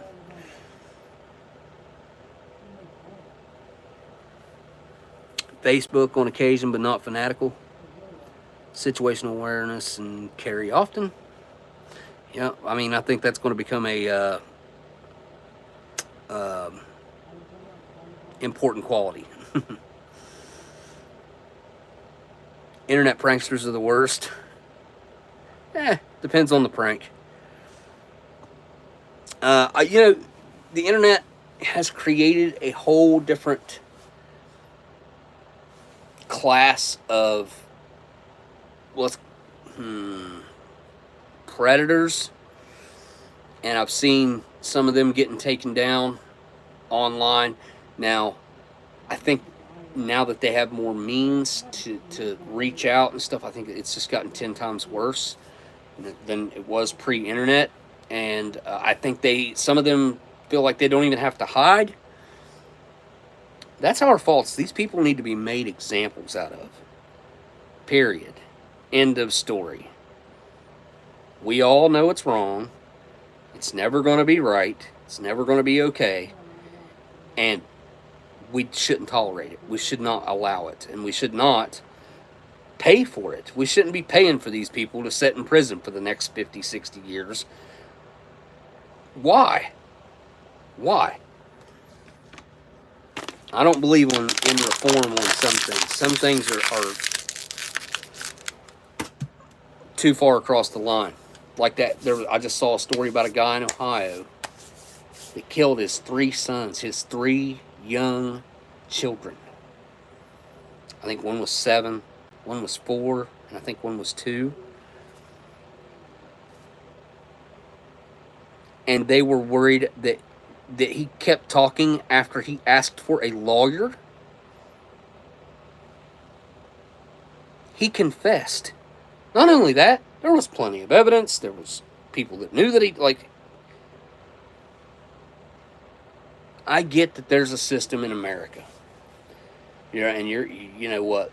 Let's go to trial with the evidence that we have, with the confession and the evidence. Dude tried to act like he was temporarily insane. I don't care. I don't care if you were temporarily insane. Because guess what? You could go temporarily insane again. But let's just be honest. 95% of the time, that's just a ploy to try to get out of the consequences of your actions. And it needs to be called for such. It's disgusting that we allow it when there's undeniable. If there's a huge question mark, like there's no proof, and you know, every situation can be looked at differently. But when there's no question that this person done it, and they're even saying, yeah, I did it. Why are we going to pay for this guy to live in a 10 by 10 cell for the rest of his life? Why are we going to do that? He doesn't deserve to breathe the same air. I guess it's not really my call to be taking someone's life. I don't know. I just feel like there's some crimes like that they're not excusable. There's no coming back from that. There's no coming back from something like that. I mean, that's just disgusting. Any children, for that matter. I can't even fathom or imagine. I can't. Like, none of that makes any sense to me. How you could even do that to your own 3 kids. And then no, I'm not even going to go down that rabbit hole. I agree, Chusik. Another problem is nobody cares about the community and they only care about themselves. So that's like, I care about my neighbors. I think it was last year or year before. I was still somewhat laid up on the crutches, not feeling the greatest. Had to have Ethan help me get my grill off the back porch. But I went out and I bought a bunch of beer. I bought a bunch of sodas and stuff. Bought hot dogs, hamburgers, plates, forks, everything. Bought everything. Went down the street. I said, hey, everybody come down. I think I gave them a day or two notice. It's like, everybody come down on Saturday evening, Friday evening, whatever it was. I'm going to have a cookout. I'd like for all the neighbors to get together and get to know each other. Because we got a couple neighbors down here that don't really know us all like we all know. Because a lot of us have been on this block for a long time. There's some that have only been here a couple years, and we don't really know them. And I wanted to just get everybody together. You know how many people showed up? 1. I had tons of hot dogs, tons of hamburgers, all this stuff out, ready. Just 1 person showed up. It was awesome. It was my fault for not organizing better, and I'm going to take the blame. It's my fault, and I'm going to try again. I did neglect to invite the across the street neighbors in the trailer park, just because. Let's leave it at that. But yeah, when it comes to it's kind of the same thing when you bring up community. I mean, let's just use New York City for example. Everybody's neighbor there. That's the way everybody that lives there used to think. Fellow New Yorker. This is this is my family, more or less. And if they seen something bad happening to them, usually, not always, but not all, but most would interact and react if something bad happened. They typically wouldn't just let something bad happen to a person that it's just not in their nature. But cell phones have ruined that. cameras, cell phones have ruined that. Now people, instead of going to help, they will just... And now, instead of going outside, getting to know your neighbor, introducing yourself when you move into the neighborhood, people are recluse. They don't want to go outside. They don't want to, I don't want to know who they are. Ugh. That's not the approach to have, man. Having manners and getting to know people, that's way better. Hey, good morning. Delicious got to make it. I put your cup in the microwave earlier, and I was like, oh, man, I hope that thing's microwave safe. And I didn't know, so I just went and got it out, which, I mean, had it in there for like 18 seconds, 17, 18 seconds, I think it was. And it didn't explode, so... All right, I was going to wrap this up 20 minutes ago, 30 minutes ago. I'm going to do it this time. I'm going to wrap it up. All right, folks. Thank you guys for coming. Long press on that screen so that the thumbs up or down comes up and you can hit one or the other. It doesn't matter either way. I want you guys to have a pleasant Memorial Day. Remember your loved ones. I know I will. So... it's kind of one of those somber holidays. I mean, a lot of people make it into a cookout and party thing. It's just not that for me. It's just not. Never really has been.